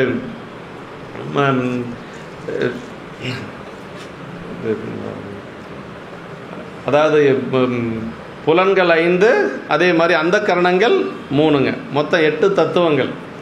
இந்த புலன்கள் 5ங்கிறது அதுதான் இது நல்ல புலன்கள் 5ங்கிறது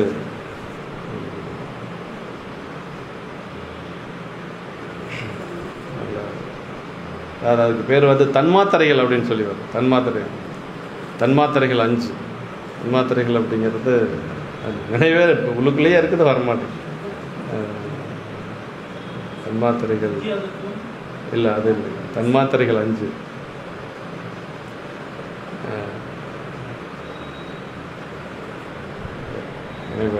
ஞாபகம் இருக்குது, வரமாட்டேங்குது. தன்மாத்திரைகள் 5, அப்புறம் மனம், புத்தி, அகங்காரம், இது 3. இது வந்து 8 தத்துவம் எப்பொழுதுமே பெருமான் திருவடி அடைகின்ற வரைக்கும் இருக்குங்க. அதனால் அதான் இந்த உடம்பு வந்து எப்பொழுதும் அழிகிறதே இல்லை அப்படின்னு சொல்லி சொல்கிறது அதுதான். அப்படி அதுவும் வந்து இந்த இடத்துல வாழ்க்கையில் கொண்ட கண் அப்படின்னு சொல்லி சொல்கிறார். ஆரூர் அமர்ந்த அரசி அப்படின்னு சொல்லி சொல்கிறார். அமரர் திருவாரூரை விரும்பி எழுந்தருள் இருந்த என்று சொல்லி சொல்கிறார். என்றும் கேடில்லாதவன் பெருமான் எப்பொழுதும் அழியும் தன்மை இல்லாதவன் என்று சொல்லி சொல்கிறார். அருமனையே என்று சொல்லியும் வாழ்க்கையில் கொண்ட என்று சொல்லி சொல்கிறார். வாழ்க்கையில் கொண்ட கண் உயிர்களின் மலம் அறுத்தலால் வாழ்க்கையின் தன்மையும் அருட்பார்வையால் கட்டு நீங்கி மீன் தனது முட்டைகளை பார்த்ததலாலே அவற்றுள் கட்டுண்டு இருக்கும் குஞ்சுகளை கட்டு நீங்கி வெளியே வந்து குஞ்சுகளாய் குலாவச் செய்வதல் போல என்று சொல்லி மீன் பார்வை தன்மையும் ஒரு சேர தன்னிடத்தே கொண்ட கண்களையுடைய உமாதேவியார் என்று சொல்லி சொல்லார். உமாதேவியாருடைய கண்கள் அந்த மீனுடைய கண்களுக்கு சொன்னதுக்கான பாச நீக்கமும் சிவப்பேரும் என்று சொல்லக்கூடிய 2ம் நம்ம கட்டு நீங்கி மீன் பார்க்கின்ற பொழுது அந்த கட்டு நீங்கி எப்படி குஞ்சுகளாக வெளிவருதோ அது மாதிரி நமக்கு ஆன்மாக்களுக்கும் பாசம் நீங்கி சிவப்பேர் அடைவதற்கு அம்மாவுடைய அந்த அருட்கண் பார்வை ரொம்ப முக்கியம். உருவத்தால் வால் போன்றதாயினும் செயலால் கயலின் தன்மை கொண்ட என்று உரைத்தலாம். அந்த கண் வந்து எப்படி இருக்குன்னா வால் போல் இருந்தாலும் அந்த செய்யக்கூடிய செயல் அந்த மீனனுடைய செயலாக இருக்கிறதுனால வாட்கயல் அப்படின்னு சொல்லி 2யுமே உதாரணமாக சொல்கிறார். முன் தடுத்தாட்கொண்டது பாசநீக்கமாகிய வாளின் தன்மையும் தன்னையே தந்து அனுபவிக்க செய்தது சிவப்பேராகிய கயலின் தன்மையும் ஆதலின் இவற்றை முறையே மறையவனுக்கு மணிக்கும் பொருள் உரைத்து கொள்க என்று சொல்லி சொல்கிறார். மற்றவன் பெரிய கருணையன்றே பதம் தந்தது இன்று என்று சொல்லி சிறப்பாக வைத்த உனது பெருங்கருணையே நீ தோழனாய் இப்பெருமையாகி உனது திருப்படி துணையை தந்தது என்றபடியாம் என்று சொல்லி அப்படி நமது தகுதி இன்மையும் சிறுமையும் சொல்லி அவரது கருணையின் பெருமையும் தன்னுடைய சிறுமையும் நோக்கி வந்து நம்பிகள் வந்து அப்படி சொல்லியிருக்கிறார். நம்முடைய அப்பர் சாமிகளோட ஒரு திருத்தாண்டத்தில் சொல்லுவார், அத்தா உன் அடியேனை அன்பால் ஆர்த்தாய், அருள்நோக்கில் தீர்த்த நீர் ஆட்டிக்கொண்டாய், எத்தனையும் அறியேனே எளிய யானாய். எவ்வளவு பெரியவர் நீங்கள், ஆனால் எனக்கு எளிமையாக வந்து ஆட்கொண்டீர். எளிய யானாய் என்னை ஆண்டு கொண்டு இறங்கி ஏன்று கொண்டாய், பித்தானேன் பேதையேன் பேயேன் நாயேன், பிழைத்தனைகள் எத்தனையும் பொறுத்தாய் அன்றே, இத்தனையும் எம்பரமோ ஐயா ஐயோ, எம்பெருமான் திருக்கருணை இருந்தவார் என்று சொல்லி, இதெல்லாம் எனக்கு தகுதி இல்லை பெருமான், நீங்கள் வந்து என்னை ஆட்கொண்டு அருள் செய்யக்கூடிய அளவுக்கு தகுதி இல்லை.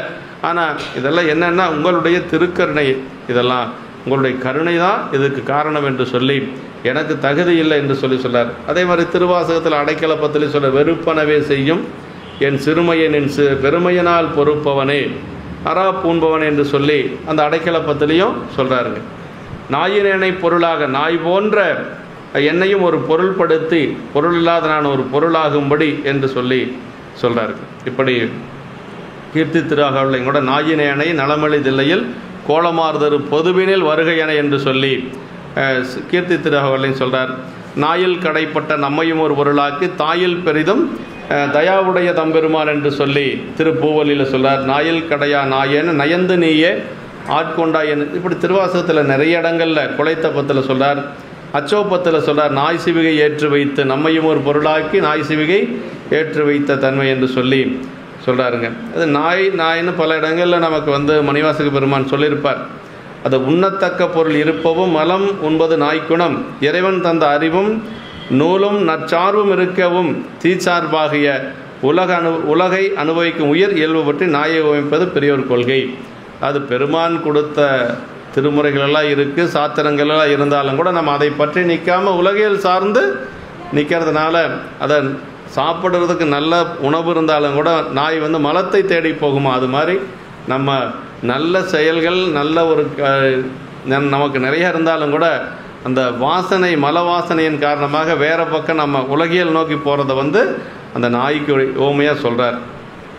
நாய் வயலுள்ள குணமும் இல்லையனை நற்தொண்டு கொண்டு தீவையின் மேனியன் என்று சொல்லி திருக்கோவையார்லேயும் அதை பற்றி சொல்லிருக்கு. ஆமாம், பதம் தந்த திருவடி அருள் சொரூபமானது இறைவனது அருள் சக்தியே திருவடியாக கூறப்படும் என்று சொல்லி, பெருமான் திருவடி அப்படிங்கிறதுனா பெருமானுடைய அருள் சக்தி தான் திருவடியாக கூறப்படுவது என்று சொல்லி சொல்கிறார்கள். இப்படி பெருமானை வணங்கி மீண்டும் வந்து பல முறையால் வணங்கி மீண்டும் சொல்கிறார். பெருமானை துதித்து வாழ்த்துறார் பக்கத்தில் போய், என்று பல முறையால் வணங்கி எய்திய உள்ள கழிப்பினோடும் வென்றி அடல்விடை போல் நடந்து வீதி விடங்க பெருமான் முன்பு சென்று தொழுது துதித்து வாழ்ந்து திருமாளிகை வளம் செய்து போந்தார். அன்று முதலடியார்கள் எல்லாம் தம்பிரான் தோழரென்றே அறைந்தார். சாமி அங்கே தோழமையாக தந்தனம் சொன்னார். இங்கே அடியார்களுக்கு அது தெரிஞ்சு போச்சு. உடனே அவரே சொல்லிக்க கூடாது இல்லையா, நான் வந்து சாமியினுடைய தோழர், நான் தம்பிரான் தோழர் அவரே சொல்லக்கூடாது. இப்போ அடியார்கள் எல்லாரும் சொல்கிறாங்க. இதே மாதிரி தான் பறவை நாச்சியார் வந்து நம்ம உற்றிடங்கொண்ட பெருமானை வழிபாடு செய்கின்ற பொழுது எதிரில் ஒருத்தர் வந்தாரே, அவர் யார் அப்படின்னு சொல்லி தோழிகள்கிட்ட கேட்பாங்க. தோழிகள்கிட்ட கேட்குற பொழுது அந்த பெண்களெல்லாம் சொல்லுவாங்க, சைவ முதல் திருத்தொண்டர் தம்பிரான் தோழர் அப்படின்னு சொல்லுவாங்க. அது சைவ முதல் திருத்தொண்டர் தம்பிரான் தோழர் அப்படின்னு சொல்லுவாங்க. இவர் எந்த இடத்துலையும் நான் வந்து தம்பிரான் தோழர்னு சொன்னதே இல்லை, நான் அடிமை அப்படின்னு தான் ஆரூரன் அடிமை அப்படின்னு தான் சொல்கிறாரே வழியா ஆரூரனுடைய தோழன் சொல்லி எங்கேயும் சொல்லலை. ஆமாம், ஆனால் அடிமையாக இருக்கிறதுல தான் நம்பிகளுக்கு வந்து ஒரு பெரிய ஒரு இது. ஆரூரில் அம்மானுக்கு ஆலேனர், ஆலேன அம்மானுக்கு ஆலே அப்படின்னு தான் திருத்தொண்ட தொகையில் கூட பாடுறாருங்க. ஆமாம், இப்படி துதித்து பலமுறையாலும் வணங்கி மிக்க மனமகிழ்ச்சியுடனே வென்றி பொருந்திய போரேறு நடப்பது போல, அப்படி ஒரு பெரிய ஒரு போர் ஏறு அப்படின்னா ஒரு ஆண் ஒரு அது காளை போல, அதே மாதிரி சிங்கம் போல் அப்படி நடந்து வரார் யார், சுந்தரர். அப்படி நடந்து வருகின்ற பொழுது திருமூலநாத சன்னதியிலிருந்து நடந்து சென்று வீதி விடங்கராகிய தியாகேசர் சன்னதியில் போய் வணங்கியும் துதித்தும் அதனால் வாழ்வடைந்தவராய் திருமாளிகை வளம் செய்து வெளிப்போந்தார். திருமூலட்டான பெருமானை வழிபாடு செய்து கொண்டு தியாகேச பெருமானை வழிபாடு செய்து கொண்டு அப்படியே அந்த கோயிலை வளமாக வந்து கொண்டு இப்போ நம்பிகள் வெளியில் வரார். அப்போ உடனே அடியார் பெருமக்கள் எல்லாரும் நம்பிகளுக்கு முன்பாக வந்து தம்பிரான் தோழர் என்று சொல்லி அவர் அப்படியே ஒரு மரியாதையாக கூப்பிட்றாங்க. பலமுறையால் அப்படின்னா அட்டாங்க பஞ்சாங்கமாக பலமுறையாலும் வழிபாடு செய்கிறார். வென்றி அடல் விடை போல் அப்படின்னா அடையாதாரை பொருது வெற்றி கொண்டு அடந்தாரை காக்கும் பெருமானது இடபத்தின் நடை போல, அப்படி சாமியினுடைய இடபம் எப்படி நடக்காது மாதிரி ஒரு ராஜ நடையில் போகிறார். இது சிவபெருமானை தமக்கு உற்ற என்றும் நீங்காத தோழராக பெற்ற பெருமை கொண்ட உள்ள நிகழ்ச்சியினால் உள்ளதாகிய புற நிகழ்ச்சி. நான் இறைவனுடைய அந்த தோழமை கிடைத்ததனால் நம்பிகளுக்கு ஒரு பெரிய மகிழ்ச்சி என்று சொல்லி சொல்கிறார். ஏறுபோல் பீடு நடை என்று சொல்லி வள்ளுவ பெருமான் சொல்லுவது பாரு, ஏறுபோல் பீடு நடை அப்படின்னு சொல்லி. அப்படி நடக்கிறது ஆண்களுக்கு ஒரு பெரிய ஒரு இலக்கணம், ஆண்களுடைய நடைக்கு ஒரு இலக்கணம் பீடு நடை அப்படின்னு சொல்லி சொல்கிறாங்களா, அது நடைக்கான ஒரு இலக்கணம் வள்ளுவ பெருமான்னு சொல்கிறார். நடந்து இன்ப வெள்ளத்திடை திளைத்து மூழ்கி அவ்வாறே பெயராது நின்றவர் இப்போது அதனின்றும் பெயர்ந்து நடந்தனர். மூழ்கி நின்ற நம்பிகளை இறைவன் கேட்பித்த வாக்கு எழுப்பி நடக்க செய்யவே புற்றிடங்கொண்டாராக திருமூலட்டான சன்னதியிலிருந்து தியாகேசர் சன்னதி வரை சென்று நிலையை நடந்து அப்படின்னு சொல்லி கொஞ்சம் பக்கம் தான். இங்கே ஒரு கோயில், இது புற்றிடங்கொண்டார் கோயில், இது தியாகேசர் கோயில், பக்கம் வீதி விடங்க பெருமான் தியாகேசர் திருமூலட்டானத்திலே இறைவனது அருவுருவத் திருமேனியை தரிசித்து, அங்கே திருமூலட்டானத்தில் இருக்கக்கூடிய சிவலிங்க திருமேனி இல்லையா, அருவுருவத் திருமேனி என்று சொல்லக்கூடிய சிவலிங்க திருமேனி, அதை தரிசித்து அதன்பின் உருவத் திருமேனி தாங்கி தியாகேசரை தரிசிப்பது முறை. அருவுருவத்தினின்று உருவம் தோன்றும் என்பது சாத்திரம். ஏன் அப்படி வழிபாடு செய்யணும்னா, முதல்ல நம்ம எங்கே வழிபாடு செய்யணும், தியாகேசர் போய் முதல்ல வழிபாடு செய்யக்கூடாது, புற்றிடம் கொண்டார வழிபாடு செய்து கொண்டு அதுக்கு பிறகு தான் தியாகேசர்கிட்ட போகணும். ஏன்னா நம்ம தத்துவம் என்ன சொல்லுதுன்னா, அருவம், அருவுருவம், அப்புறம் உருவம். அப்போ அருவுருவம் என்று சொல்லுவது சிவலிங்க திருமேனி, அதிலிருந்து தோன்றியதான் உருவத் திருமேனி. அப்போ அருவுருவத் திருமேனியாக இருக்கக்கூடிய திருமூலட்டானர் வழிபாடு செய்து கொண்டு அதுக்கு பிறகு தான் தியாகேசர் வழிபாடு செய்யணும். சேக்கோனிய உரையில் அப்படி சொல்கிறார். ஆமாம், ஏன்னா தோற்றம் எப்படியோ அதே மாதிரி தான், முதல்ல சிவலிங்க திருமேனி, அப்புறமா உருவத் திருமேனி. அதே மாதிரி சிதம்பரம் போனோம்னா திருமூலட்டானேஸ்வரர் முதல்ல வழிபாடு செய்யணும். அப்படி கோயில் சுற்றி வந்தால் 63 பக்கத்தில் இருக்கக்கூடிய திருமூலட்டானேஸ்வரர், அதற்கு பிறகு தான் நடராஜ பெருமானை வழிபாடு செய்யணும். அதுதான் முறையான வழிபாடுனா அப்படி தான் வழிபாடு செய்யணும். ஆனால் நிறைய பேர்த்துக்கு அங்கே திருமூலட்டானேஸ்வரர் இருக்கிறதே தெரியறதில்லை, நிறைய பேர்த்துக்கு தெரியாது. அங்கே தான் 2 பேர் இருக்கிறாங்க, பதஞ்சலி வியாக்கரபாதர், அவங்க வழிபாடு செஞ்சு கிடைச்ச இதுதான் நமக்கு அடுத்த வாரம் வருது இல்லைங்களா, தைப்பூசம். இந்த தைப்பூச திருநாளில் தான் சாமி மன்றில் ஆடுறது, முதல்ல மன்றிலே ஆடியது தைப்பூச திருநாள். பதஞ்சலி வியாக்கரபாதருடைய விண்ணப்பத்தை கேட்டு பெருமான் அங்கே நின்று மன்றில் நின்று ஆடுறார். அவங்க 2 பேர்த்துக்கு மட்டும் அந்த காட்சி கிடைக்கிது, பதஞ்சலிக்கு வியாக்கரபாதருக்கும். அவங்க இந்த யாம் பெற்ற இன்பம் பெருக வையகம் என்று சொல்லி பெருமானிடத்தில் விண்ணப்பம் வச்சு அதற்கு பிறகு இறைவன் தைப்பூச திருநாளில் நம்ம மன்றிலே நின்று காட்சி கொடுப்போம் என்று சொல்லுகின்ற பொழுது தான் அது இன்றைக்கும் அந்த தைப்பூசத்தன்றைக்கு அங்கே வழிபாடு நடக்குது. பதஞ்சலி வியாக்கரபாதர் மதியம் 1 மணிக்கு மேலே அந்த காட்சி நடக்கும். காலையிலேருந்து கோயில் சாத்திடுவாங்க, அதற்கு பிறகு தீர்த்தவாரி போகும். அங்கே இருக்கக்கூடிய அந்த அந்த கங்கையில் போய் அந்த குளத்தில் குளிச்சுட்டு அதற்கு நீராடிட்டு அதற்கு பிறகு 3 பேர் வருவாங்க. அவங்க 3 பேர்த்துக்கு முதல் காட்சி யாருக்கு, பதஞ்சலி வியாக்கரபாதர் மகாமுனிவர் என்னவோ சொல்லி ஒரு முனிவர், அந்த 3 பேருக்கும் காட்சி கொடுத்ததுக்கு பிறகு அப்புறமா எல்லாரும் போய் நம்ம வழிபாடு செய்யலாம். இது மாதிரி தைப்பூசத்தன்று அது நடக்கும். இப்படி அதே மாதிரி அப்போ முதல்ல நம்ம வழிபாடு செய்ய வேண்டிய திருமேனி என்னென்னா அருவுருவத் திருமேனி என்று சொல்லக்கூடிய அந்த சிவலிங்க திருமேனி. அதற்கு பிறகு தான் உருவத் திருமேனியாக தியாகேச பெருமான வழிபாடு செய்யணும். அப்படி தான் சுந்தரர் வழிபாடு செய்திருக்கிறார் நமக்கு. இத்திருவுருவம் சிவபெருமானது 25 மூர்த்தங்களில் சிறப்பாக வைத்தெண்ண பெறுவதாக சோமாஸ்கந்த மூர்த்தம். நீங்கள் பார்த்தீங்கன்னா உங்களுக்கு தியாகேச பெருமான் மட்டும்தான் தெரிவார். ஆனால் அம்மாவும் இருக்கிறாங்க. அம்மா பேர் பாகம்பிரியால். நிறைய பேர் கமலாம்பாள் நினச்சிக்கிறீங்க, கமலாம்பாள் கிடையாது. கமலாம்பாள் தவக்கோலம், அங்கே இருக்கக்கூடிய கோலம் கமலாம்பாள், அதுக்கு பேர் புட்டிகாசனன்னு பேர். அம்மா தவக்கோலத்தில் இருக்கிறாங்க. அம்மாவுக்கு இந்த தியாகேச பெருமானுக்கு அம்பாள் யார் அப்படின்னா கூடவே இருக்கிறாங்க. முருகப்பெருமானும் கூடவே இருக்கிறாரு. முருகப்பெருமான் இடையில இருப்பார். நல்லா பார்த்தா தான் தெரியும், அபிஷேகத்தப்போ பார்த்தா தான் தெரியும், மற்ற நேரத்தில் தெரியாது. நீங்கள் தியாகேச பெருமான் மட்டும் பார்க்குறீங்க. தியாகேச பெருமானுக்கு இடது பக்கம் அம்மா இருக்கிறாங்க, பாகம்பிரியால், எப்பொழுதும் கூடவே இருக்கக்கூடியது. அதுக்கு என்னமோ பேர் சொல்லுவாங்க, நல்ல பேர், கொண்டியம்மை. கொண்டியம்மன் அப்படின்னு சொல்லுவாங்க. கொண்டியம்மன்னா எப்பொழுதும் பெருமானோடவே இருக்கக்கூடியது. அதே மாதிரி முருகப்பெருமானும் இருக்கிறார், கந்தர் இருக்கிறார். அதனால் சோமாஸ்கந்த மூர்த்தம் தான் இது நம்முடைய தியாகேச பெருமான். அப்படி தான் நம்ம வழிபாடு செய்யணும். அதில் தான் என்ன சொல்றாருன்னா, கடைசியாக அடியார்களுக்கு அருள் புரியும் தியாகேசர் என்று சொல்லி, அதாவது திருவுருவம் சிவபெருமானது 25 மூர்த்தங்களில் ஒன்று. தியாகேச பெருமான் அதை சடைமருங்கில் இளம்பெறையும் தனிவிழிக்கு திருநுதலும் இடமருங்கள் உமையாலும் எம்மருங்கும் போதகனம் புடைநெருங்கும் பெருமையும் உன் கண்டரசன் போற்று செய்ப்ப விடைமருவும் பெருமானும் விரல்வேந்தற்கு அருள் செய்தான் அப்படிம்ப. அது கடைசியாக நம்முடைய மனுநீதி சோழருக்கு அருள் செய்கின்ற பொழுது அதை சொல்ல, விடைமருவும் பெருமானும் விரல்வேந்தற்கு அருள் செய்தான் என்று சொல்லி அங்கே அம்மாவும் கூட இருக்கிறாங்க. சடைமருங்கில் இளம்பெறையும் தனிவெளிக்கு திருநுதலும் இடமருங்கில் உமையாலும் எம்மருங்கும் பூதகணம் என்று சொல்லி சேக்கிழ பெருமான் அங்கே சொல்கிறார்.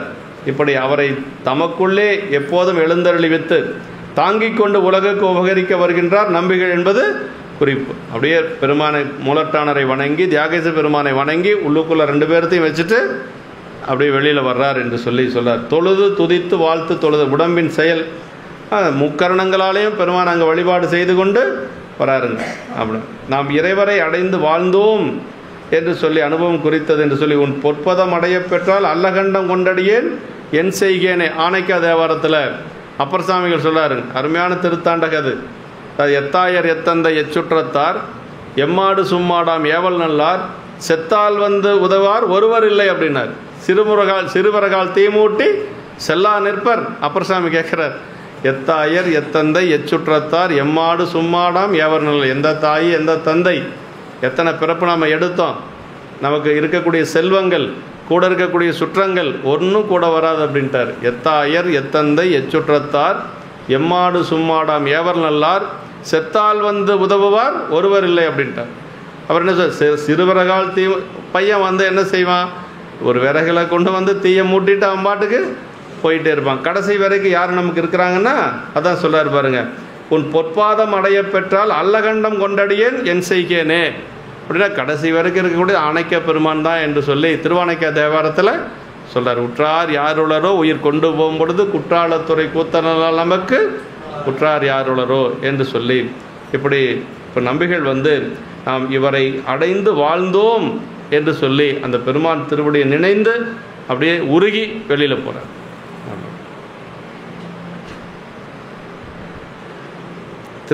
அதே மாதிரி பலர் திருமாளிகை வலம் செய்து என்று சொல்லி திருமாளிகை வலம் வந்த பின்பு உள்ளே சென்று பெருமானை தரிசித்ததன் பின்பு அவ்வாறே வலம் வந்து வெளிப்போதலும் சிவாலய, அதெல்லாம் எப்படி சிவாலய தரிசனம் செய்யணும்னு சொல்கிறார் பாருங்க. எடுத்தோன்னே கோயிலுக்குள்ளே போகக்கூடாது. முதல்ல கோயில் வளமாக வழிபாடு செய்து அப்புறம் வெளியில் மீண்டும் வளமாக தான் போகணுமா. சாமி கும்பிட்டாச்சு சீக்கிரமாக போயிடலான்ட்டு நான் வெளியில் வரக்கூடாது. இப்படி தான் வழிபாடு செய்யணும். ஆலய விதி அப்படிங்கிறது, வழிபாட்டு விதிங்கிறது முதல்ல திருக்கோயில் வளமாக அதற்கு பிறகு நம்ம பெருமானை வழிபாடு செய்து கொண்டு 63 வழிபாடு செய்து கொண்டு உட்பிரகாரம் மறுபடியும் வெளியில் மீண்டும் அதே மாதிரி வெளிப்பிரகாரம் தான் நம்ம வெளியில் வரணும், திருவாயில் வெளியாக வரணும். அப்படி தான் நம்பிகள் வந்திருக்கிறார். சிவகுணைய உரையில் எழுதியிருக்கார். தம்பிரான் தோழர் தமது முதல்வனையே தமக்கு தோழனுமாக பெற்றவர் தம்பிரானுக்கு தோழர் என்று சொல்லி சொல்றார்.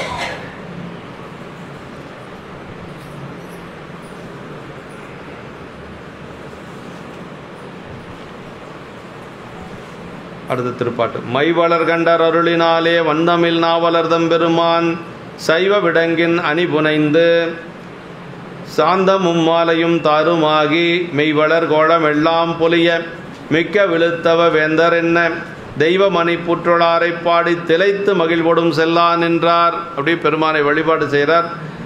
சுந்தரருடைய கோலத்தை சொல்றார் பாருங்க. மைவளர் கண்டர் அருளினாலே வந்தமிழ் நாவலர் தம் பெருமான் அப்படின்னா இறைவனது திருவருளினாலே நம்பிகள் ஆதிசைவருக்குரிய சுந்தர வேடங்களை மேற்கொண்டு, அந்த வேடத்துக்கு பேர் என்ன, ஆதிசைவ வேடம். சுந்தர வேடத்தோடு, சுந்தர வேடம்னா அந்த திருநீர் உருத்தராக்கம் கண்டிகை இதெல்லாம் அணிந்திருக்கக்கூடிய ஒரு வேடம்.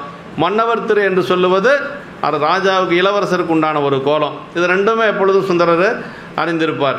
இப்படியெல்லாம் கோலங்கள் எல்லாம் விளங்க தூய தவவேந்தர் இவரே என்று சொல்லுமாறு தெய்வமணி புற்றிடம் கொண்டவராய் அன்று முதல் நாள்தோறும் சென்று வணங்கி பாடி துதித்து அதனால் உண்டாகிய இன்பத்திலே மூழ்கி வாழ்ந்து வருகின்றார். இப்போ என்ன செய்கிறாருன்னா, தினசரி பெருமானை போய் வழிபாடு செய்யணும். ஒரு நாள் தவறாமல் தினசரி புற்றிடம் கொண்ட பெருமானை சென்று வழிபாடு செய்வது, அப்படி தினசரி போயிட்டு வந்துட்டுருக்கிறார். வன் தமிழ் அப்படின்னார். வன் தமிழ்னா விரும்பியவர் விரும்பியவற்றை வரையறாது கொடுக்கக்கூடிய வள்ளல் தன்மையுடைய தமிழ்ங்க. ஆமாம், வன் தமிழ் அப்படிங்கிறது பெரிய புராணத்தில் பல இடங்களில் வருது. அதில் ஒரு இடம் வந்து எங்கேன்னா, நம்முடைய நாவுக்கரசு பெருமான் முதல் சந்திப்பில் இவரை போய் பார்க்கறதுக்கு போகிறார், ஞானசம்பந்த பெருமானை. அப்படி ஞானசம்பந்த பெருமானை பார்க்கறதுக்கு போகிற பொழுது அந்த இடத்த சொல்லுகிறார். எப்படி சேக்கிழார் பெருமான் சொல்லார்னா, தொழுது அணைவுற்று ஆண்டரசு தொண்டர்குலாத்திடை சென்று பழுதில் பெரும். அதுக்கு முன்னாடி வருவார். அதுக்கு முன்னாடி என்ன சொல்லார்னா, வன் தமிழால் எழுதுமறை மொழிந்த பிரான் திருப்புகழை மருங்கு சேர்ந்தார் அப்படிம்பார். வன் தமிழால் தொழுதுகரத்தோடு நீரு தொதைந்த கோலம் கண்டவர்கள் மனம் கசிய கரைந்துபுறம் கருணைபுறம் பொலிய வன் தமிழால் எழுதுமறை மொழிந்த பிரான் திருப்புகழை மருங்கு சேர்ந்தார் அப்படின்னு சொல்கிறார். அப்படியே நாவுக்கரசு பெருமான் வணங்கி கொண்டே போகிறாராம். தொழுதுகரத்தோடு நீரு தொதைந்த கோலம் அப்படிம்பார். கையை மேலே தூக்குனவர் கீழேயே வைக்கல.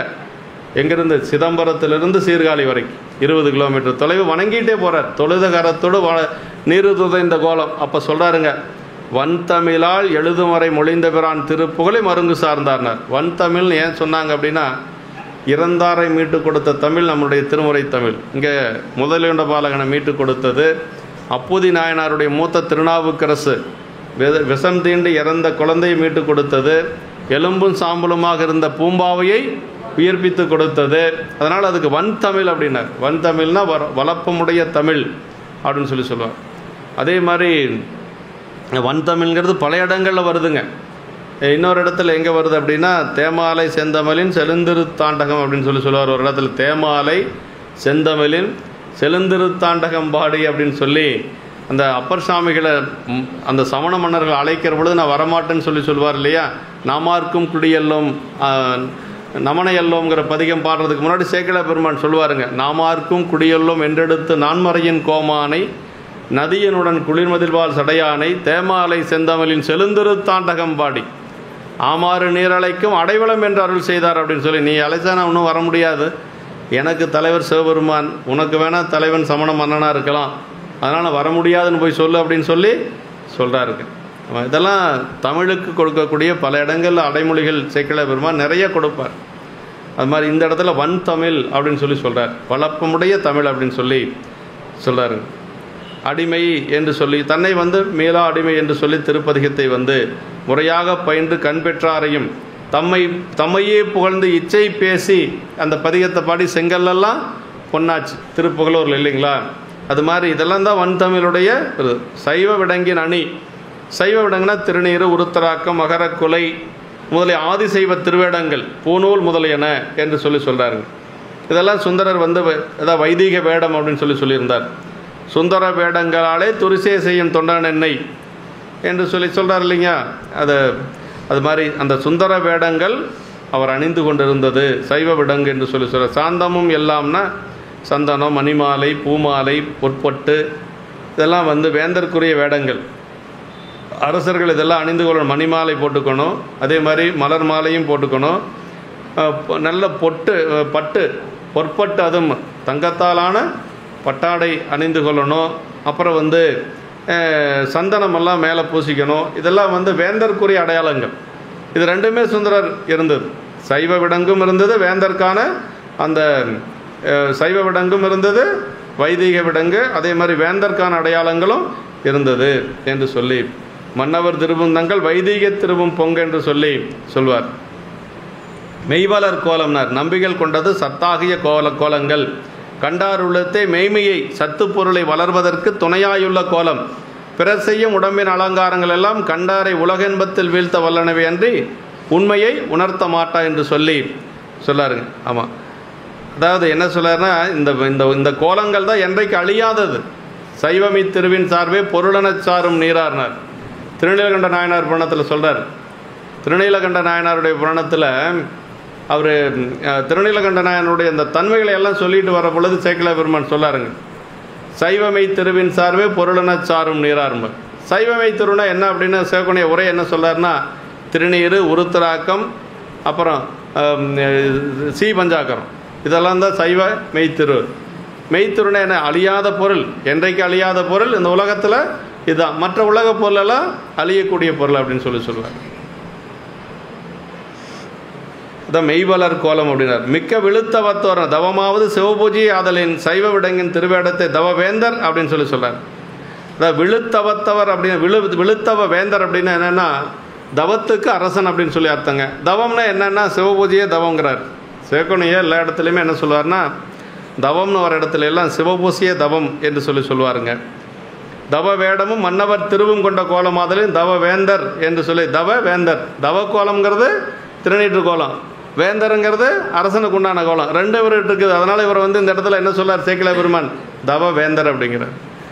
தவ வேந்தர் அப்படின்னு சொல்லி வேந்தர்னு சொல்ல, தவமுடையவர்னு சொல்ல, ரெண்டையும் சேர்த்து சொல்கிறார். தவ வேடமும் மன்னவர் திருவும் கொண்ட கோலமாதலின் தவ வேந்தர் என்று சொல்கிறாருங்க. அப்படி அழியத்தக்கவையாகி அடியவரால் அருவறுத்து தள்ளப்படும் பயன்களை தரும் ஏனைய தவங்கள் போல நடையாய் கழியாது இரவாத இன்ப வெள்ளம் தரும் அருள் நடையாகிய பாலுடனால் உணரும் மெய்த்தவம் ஆதலின் விழுத்தவம் என்று சொல்கிறாருங்க. இறைவனே சொல்கிறார் இல்லையா, சங்கிலி நாச்சியிட்ட என்ன சொல்கிறார்? சங்கிலியார்கிட்ட சாமி தூது செல்லுகின்ற பொழுது எப்படி சொல்லார்? சாருந்தவத்து சங்கிலிகள் மேறு வரையின் மேம்பட்ட தவத்தான் அப்படின்னார். ஒருத்தர் எப்படி அறிமுகப்படுத்துகிறார் பாருங்க. நீயே தவமுடையவள் தான், ஆனால் அவன் எப்படிப்பட்ட தவமுடையவன்? நான் இருக்கக்கூடிய இமயமலையை விட தவம் செஞ்சவன் சுந்தரன் அப்படின்னு சொல்கிறார். அப்படியெல்லாம் யாராவது அறிமுகப்படுத்துவாங்களான்னா வேற யாரையும் அறிமுகப்படுத்த மாட்டார், சுந்தரரை மட்டும் அறிமுகப்படுத்துவார் சாமி. சாரும் தவத்து சங்கிலிகள் மேறு வரையின் மேம்பட்ட தவத்தான் சால என்பால் அன்புடையான். அது ஒன்று தானே பெரிய அதாவது அதுக்கு ஒரு தகுதி என்னன்னா, பெருமானிடத்தில் அவர் அன்பு செய்தது தான் பெரிய தகுதி. சால என்பால் அன்புடையான். அப்புறம் சொல்கிறாரு, நீ அவனை வேணும்னு கேட்டான், நீ அவனை மனசால நீ அவனை அணைந்துகொள் அப்படின்னு சொல்கிறார். அதுக்கு பிறகு அம்மா கேட்குறாங்க, திருவாரூர் அவர் போயிடுவார், நான் என்ன செய்யட்டு அப்படின்னு சொல்லி கேட்குறாங்க. அதுக்கெல்லாம் அவர் சத்தியம் வாங்கிக்கலாம் அப்படின்னு சொல்லி சபதம் செய்வான் அப்படின்னு எல்லாம் சொல்கிறார். இதெல்லாம் சரீரத்தில் வரக்கூடியது. இந்த இடத்துல அந்த தவ வேந்தர் அப்படிங்கிறதுக்கு தான் நம்ம பார்க்குறோம். இந்த சாரும் தவத்து சங்கிலிகள் அப்படின்னு சொல்லி எல்லாத்துக்குமே தவம் வேணுங்க. இப்போ நம்ம இந்த பிறப்பில் நல்லதை தெரிஞ்சுக்கணுன்னா, நல்லவங்களோட பழகணுன்னா தவம் வேணும். இல்லைன்னா நல்லவங்களோட கூட பழக முடியாது. அதே மாதிரி நல் தவங்கள் செய்யணும். அதாவது முற்சை தவத்தால் சரியை கிரிய யோகம் செய்து ஞானம் பெறாது முக்தி கொடா என்று சொல்லி சிவஞான போதம் சொல்லுது நமக்கு. இப்போ நம்ம இந்த பிறப்பில் சரியை கிரிய யோகம் செய்யறோம்னா போன பிறப்பில் அதுக்கு நம்ம தவம் செஞ்சுருக்கணும். கணப்ப நாயனார் புராணத்தில் வருது, முன்பு செய் தவத்தின் ஈட்ட முடிவிலா இன்பமான அன்பினை எடுத்து காட்டினார். கணப்ப நாயனார் 6 நாள் அப்படி ஆனார்னா அதுக்கு என்ன காரணம்னா, முன்பு செய் தவத்தின் ஈட்டம்னார். முன்னாடி என்ன தவம் செஞ்சார்? அர்ச்சுனனா இருந்த தவம் தான். பெரிய புராணத்தில் அந்த இடம் வர்றதில்லை. அர்ச்சுனன் தான் கண்ணப்பருங்கிறது எங்கேயும் வரல பெரிய புராணத்தில். ஆனால் தல புராணங்களில் சொல்லப்பட்டிருக்கு. பெரியவங்க எல்லாருமே ஏற்றுக்கிறாங்க, இவர் தான் அவர் அப்படிங்கிறத ஏற்றுக்கிறாங்க. பெருந்தலையூர்னு ஒரு சிவாலயம் இருக்குது ஆப்பக்கூடல் பக்கத்தில். அந்த பெருந்தலையூர் சிவாலயத்துக்கு போனீங்கன்னா 2 திருமேனியுமே இருக்குது. கண்ணப்பர் திருமேனி இருக்கும், அர்ச்சனுடைய திருமேனி 2ம் இருக்கும். அங்கே மட்டும் வச்சுருக்கிறாங்க, வேறு எங்கேயும் 2 திருமேனி இல்லை. போன பிறப்பில் கண்ணப்பர் தான் முந்தைய பிறப்பில் அர்ச்சுனன் அப்படிங்கிறத காட்டுறதுக்காக பெருந்தலையூரில் இருக்கக்கூடிய அந்த சிவாலயத்தில் 2 திருமேனியுமே இருக்குது. கத்திருமேனியே இருக்குது, மூலவரே இருக்குது. ரொம்ப பழங்காலத்து திருமேனிங்க. ஆற்றங்கரை ஓரத்தில் இருக்குது, பவானி ஆற்றங்கரை ஓரத்தில் பெருந்தலையூர் அப்படின்னு சொல்லி ஆப்பக்கூடல் பக்கத்தில் இருக்கக்கூடிய ஊர் பெருந்தலையூர். அங்கே இருக்கக்கூடிய அந்த கோயிலில் இந்த 2 திருமேனி இருக்குது. ஆமாம், அதை அந்த உணர்த்துவதற்காக, போன பிறப்பு அப்படிங்கிறத உணர்த்துவதற்காக அங்கே அர்ச்சுனனாக இருக்கிறாரு. அதே மாதிரி கண்ணப்பரும் இருக்கிறாங்க. இது அங்கே பார்க்கலாம் நம்ம. இப்படி தவம் அப்படிங்கிறது இல்லைன்னா நமக்கு இந்த பிறப்பில் எதுவுமே கிடைக்காது. எல்லாத்துக்கும் தவம் வேணுங்க. அதை தவவேந்தர் அழியத்தக்கவையாக அடியவரால் அருவறுத்து தள்ளக்கூடிய பயன்களை தரும் ஏனைய தவங்கள் போல மலநடையாய் கழியாது இரவாத இன்ப வெள்ளம் தரக்கூடிய அந்த ஒரு அருள் நடையாகிய பாலுணர்வினால் பரன் உணர்வினால் உணரும் மெய்த்தவம் என்று சொல்லி அதை அத்தவமுடையார் எல்லாம் எமது குலதெய்வம் என போற்றும் நிலைமை பெற்று பெற்றவராது நம்பிகளை தவவேந்தர் என்றும் கூறினார். சிவகணியை சொல்லார் பாருங்க, அத்தவமுடையார் எல்லாம் எமது குலதெய்வம் என போற்றும் தலைமை பெற்றவர். தவமுடையவர்களுக்கெல்லாம் குலதெய்வமாக இருக்கக்கூடியவர் நம்முடைய சுந்தரமூர்த்தி சாமிகள். ஆமாம், ஏன்னா மாதவ சிவஞான முனிவர் இருக்கிறார் பாருங்க. மாதவ சிவஞான முனிவரை திருவாவடுதுறை ஆதீனத்துடைய குலதெய்வமாக வச்சு போற்றக்கூடிய ஒருவர் மாதவ சிவஞான முனிவர். இன்றைக்கி திருவாவடுதுறை ஆதீனத்துடைய குலதெய்வமாக வைத்து போற்றக்கூடிய அளவுக்கு மாதவ சிவஞான முனிவர் சொல்லுவாங்க. ஆனால் அந்த மாதவ சிவஞான முனிவர் என்ன சொல்கிறாருன்னா, சுந்தரர குலதெய்வம் என்னுடைய குலதெய்வம்னு சொல்கிறார். காஞ்சி புராணத்தில் தான் சொல்கிறார். முதல்ல சொன்னல அந்த பாட்டில் தான் சொல்கிறார். ஒரு மனத்தை சிதைவு செய்து வல்வழக்கிட்டு ஆட்கொண்ட உவனை கொண்டு இருமணத்தை கொண்டருளி பணிகொண்ட வல்லாளன் எல்லாம் உய்ய பெருமனச்சேர் திருத்தொண்ட தொகைமுன் பணித்த பேரருளின் பெருமாள்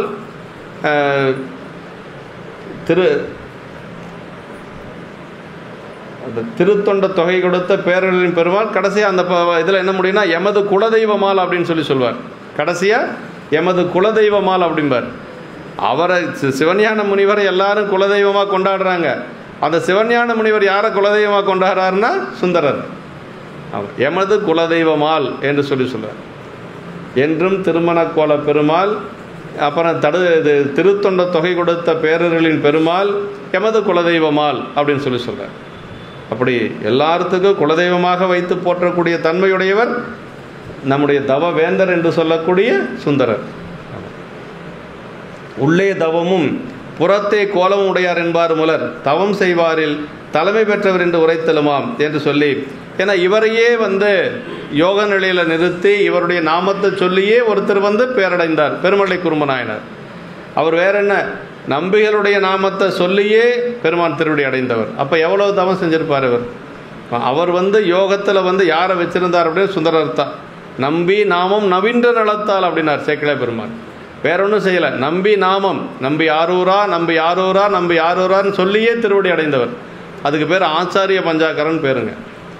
அஞ்செழுத்துக்கு சமமானது நம்முடைய பரமாச்சாரியருடைய திருநாமம். எல்லாத்தினுடைய திருநாமம் அஞ்செழுத்தில் இருக்குது. நீங்கள் பாருங்கள், ஞானசம்பந்தர் புள்ளி வச்ச எழுத்தெல்லாம் எடுத்துருங்க, திரு போட வேண்டாம்.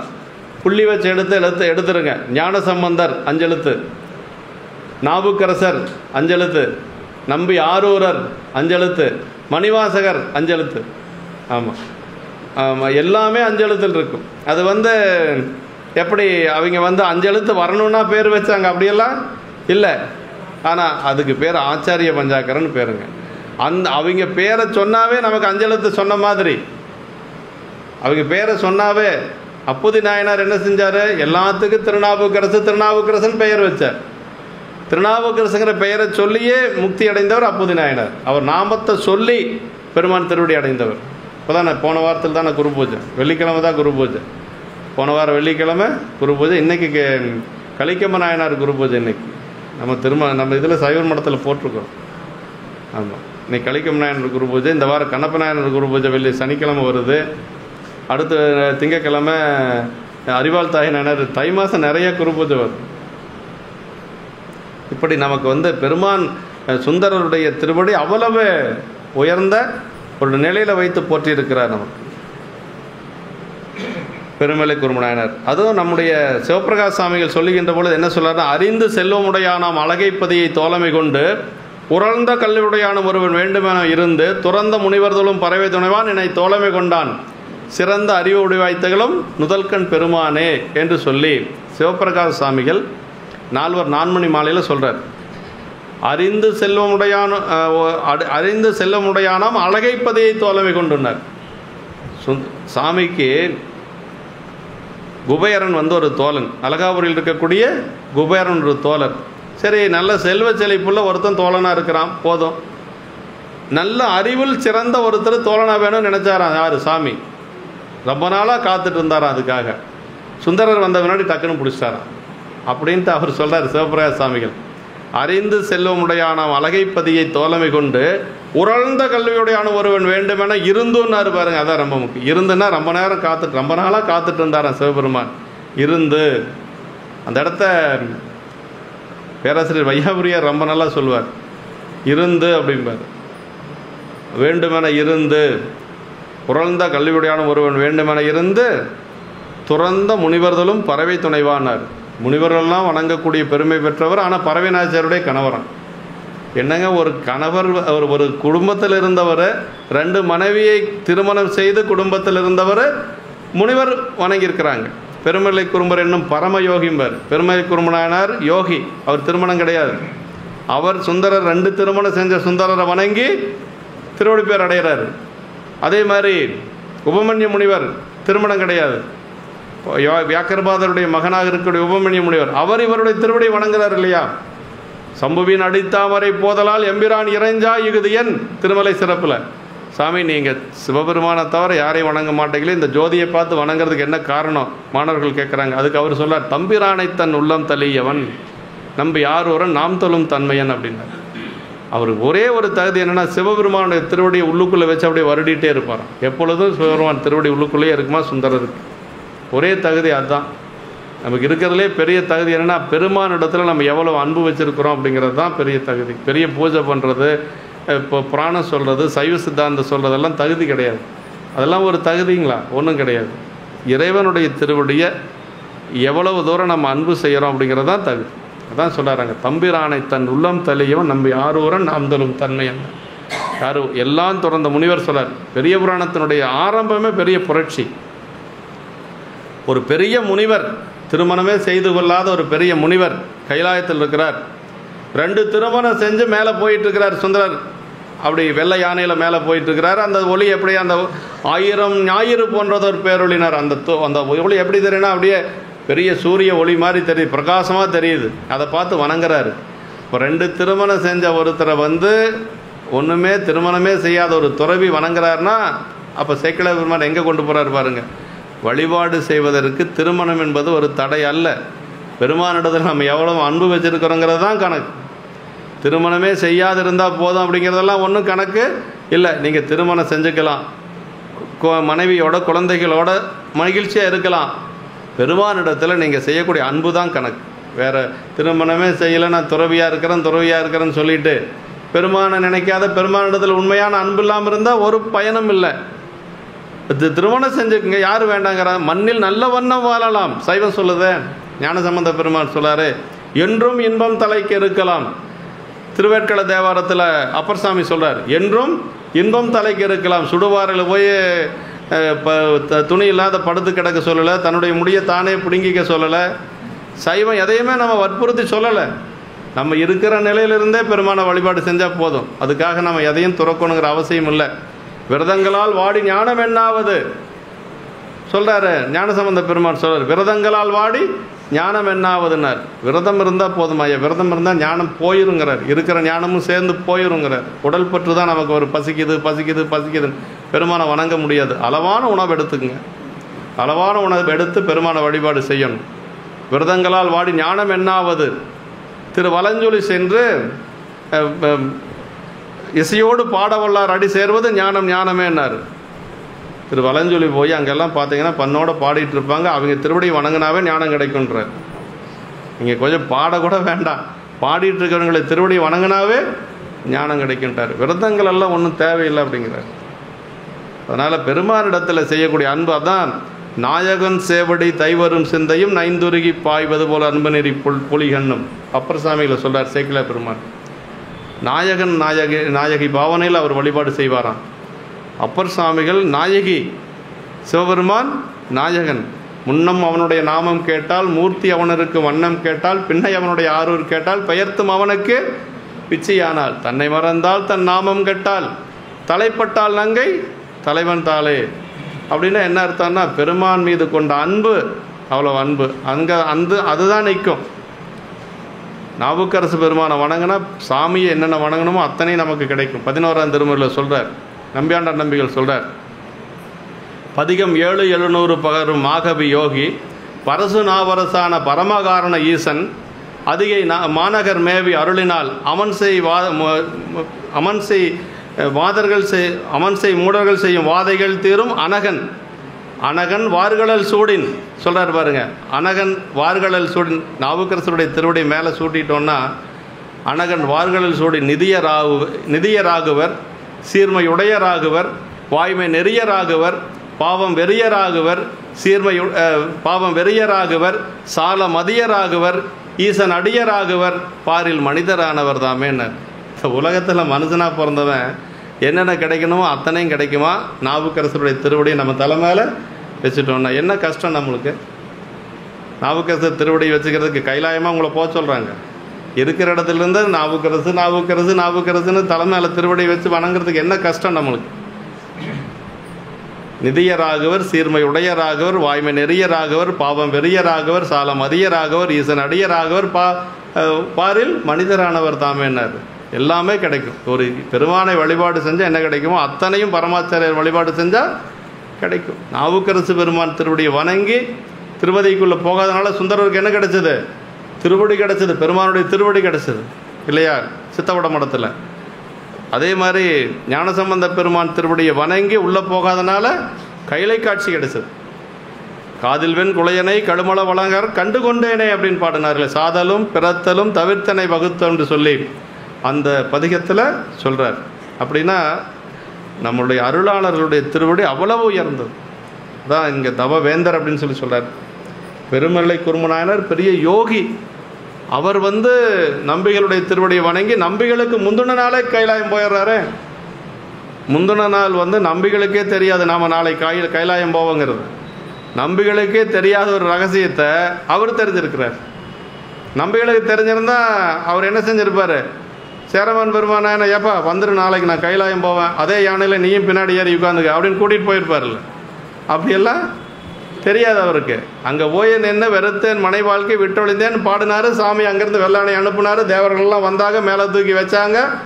யானை மேலே ஏறினதுக்கு பின்னாடி தான் அட சேரரை விட்டுட்டு போகிறோமே நினச்சார். பறவை நாச்சியாரையோ சங்கிலியாரையோ நினைக்கல அவர்.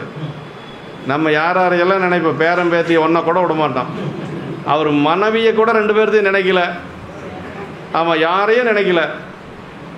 எங்கேயாவது போனோம்னா அவங்க ஏறிட்டாங்களா பாரு, இவங்க ஏறிட்டா பாரு, நமக்கு தேவையானவங்க யாராக இருக்கிறாங்களோ அத்தனை பேர்த்தையும் நாம் சொல்லுவோம். வெள்ளை யானை மேலே ஏறி அவர் சேரமான் பெருமான் நாயனர் நினைக்கிறார். சேரரை விட்டுட்டு போகிறோமே நினச்சார். நினச்சது அவருக்கு தெரிஞ்சிருது. ஏன்னா அவர் கலரிட்டு அறிவார். அவர் யார் என்ன மனசில் நினச்சாலும் அவருக்கு தெரியும். அவர் நினச்சது தெரிஞ்சது வெள்ளை யானையை வெள்ளை குதிரையை அழைச்சி காதில் பஞ்சாச்சாரம் சொன்னார். இவரை வட்டமிட்டு அது மேலே போயிட்டார். அவர் இவருக்கு முன்னாடி மேலே போயிட்டார். ஆனால் உள்ளே விடலை. அப்புறம் இவர் போய் தான் மீண்டும் அவரை கூட்டிகிட்டு போகிறார். அது வேற.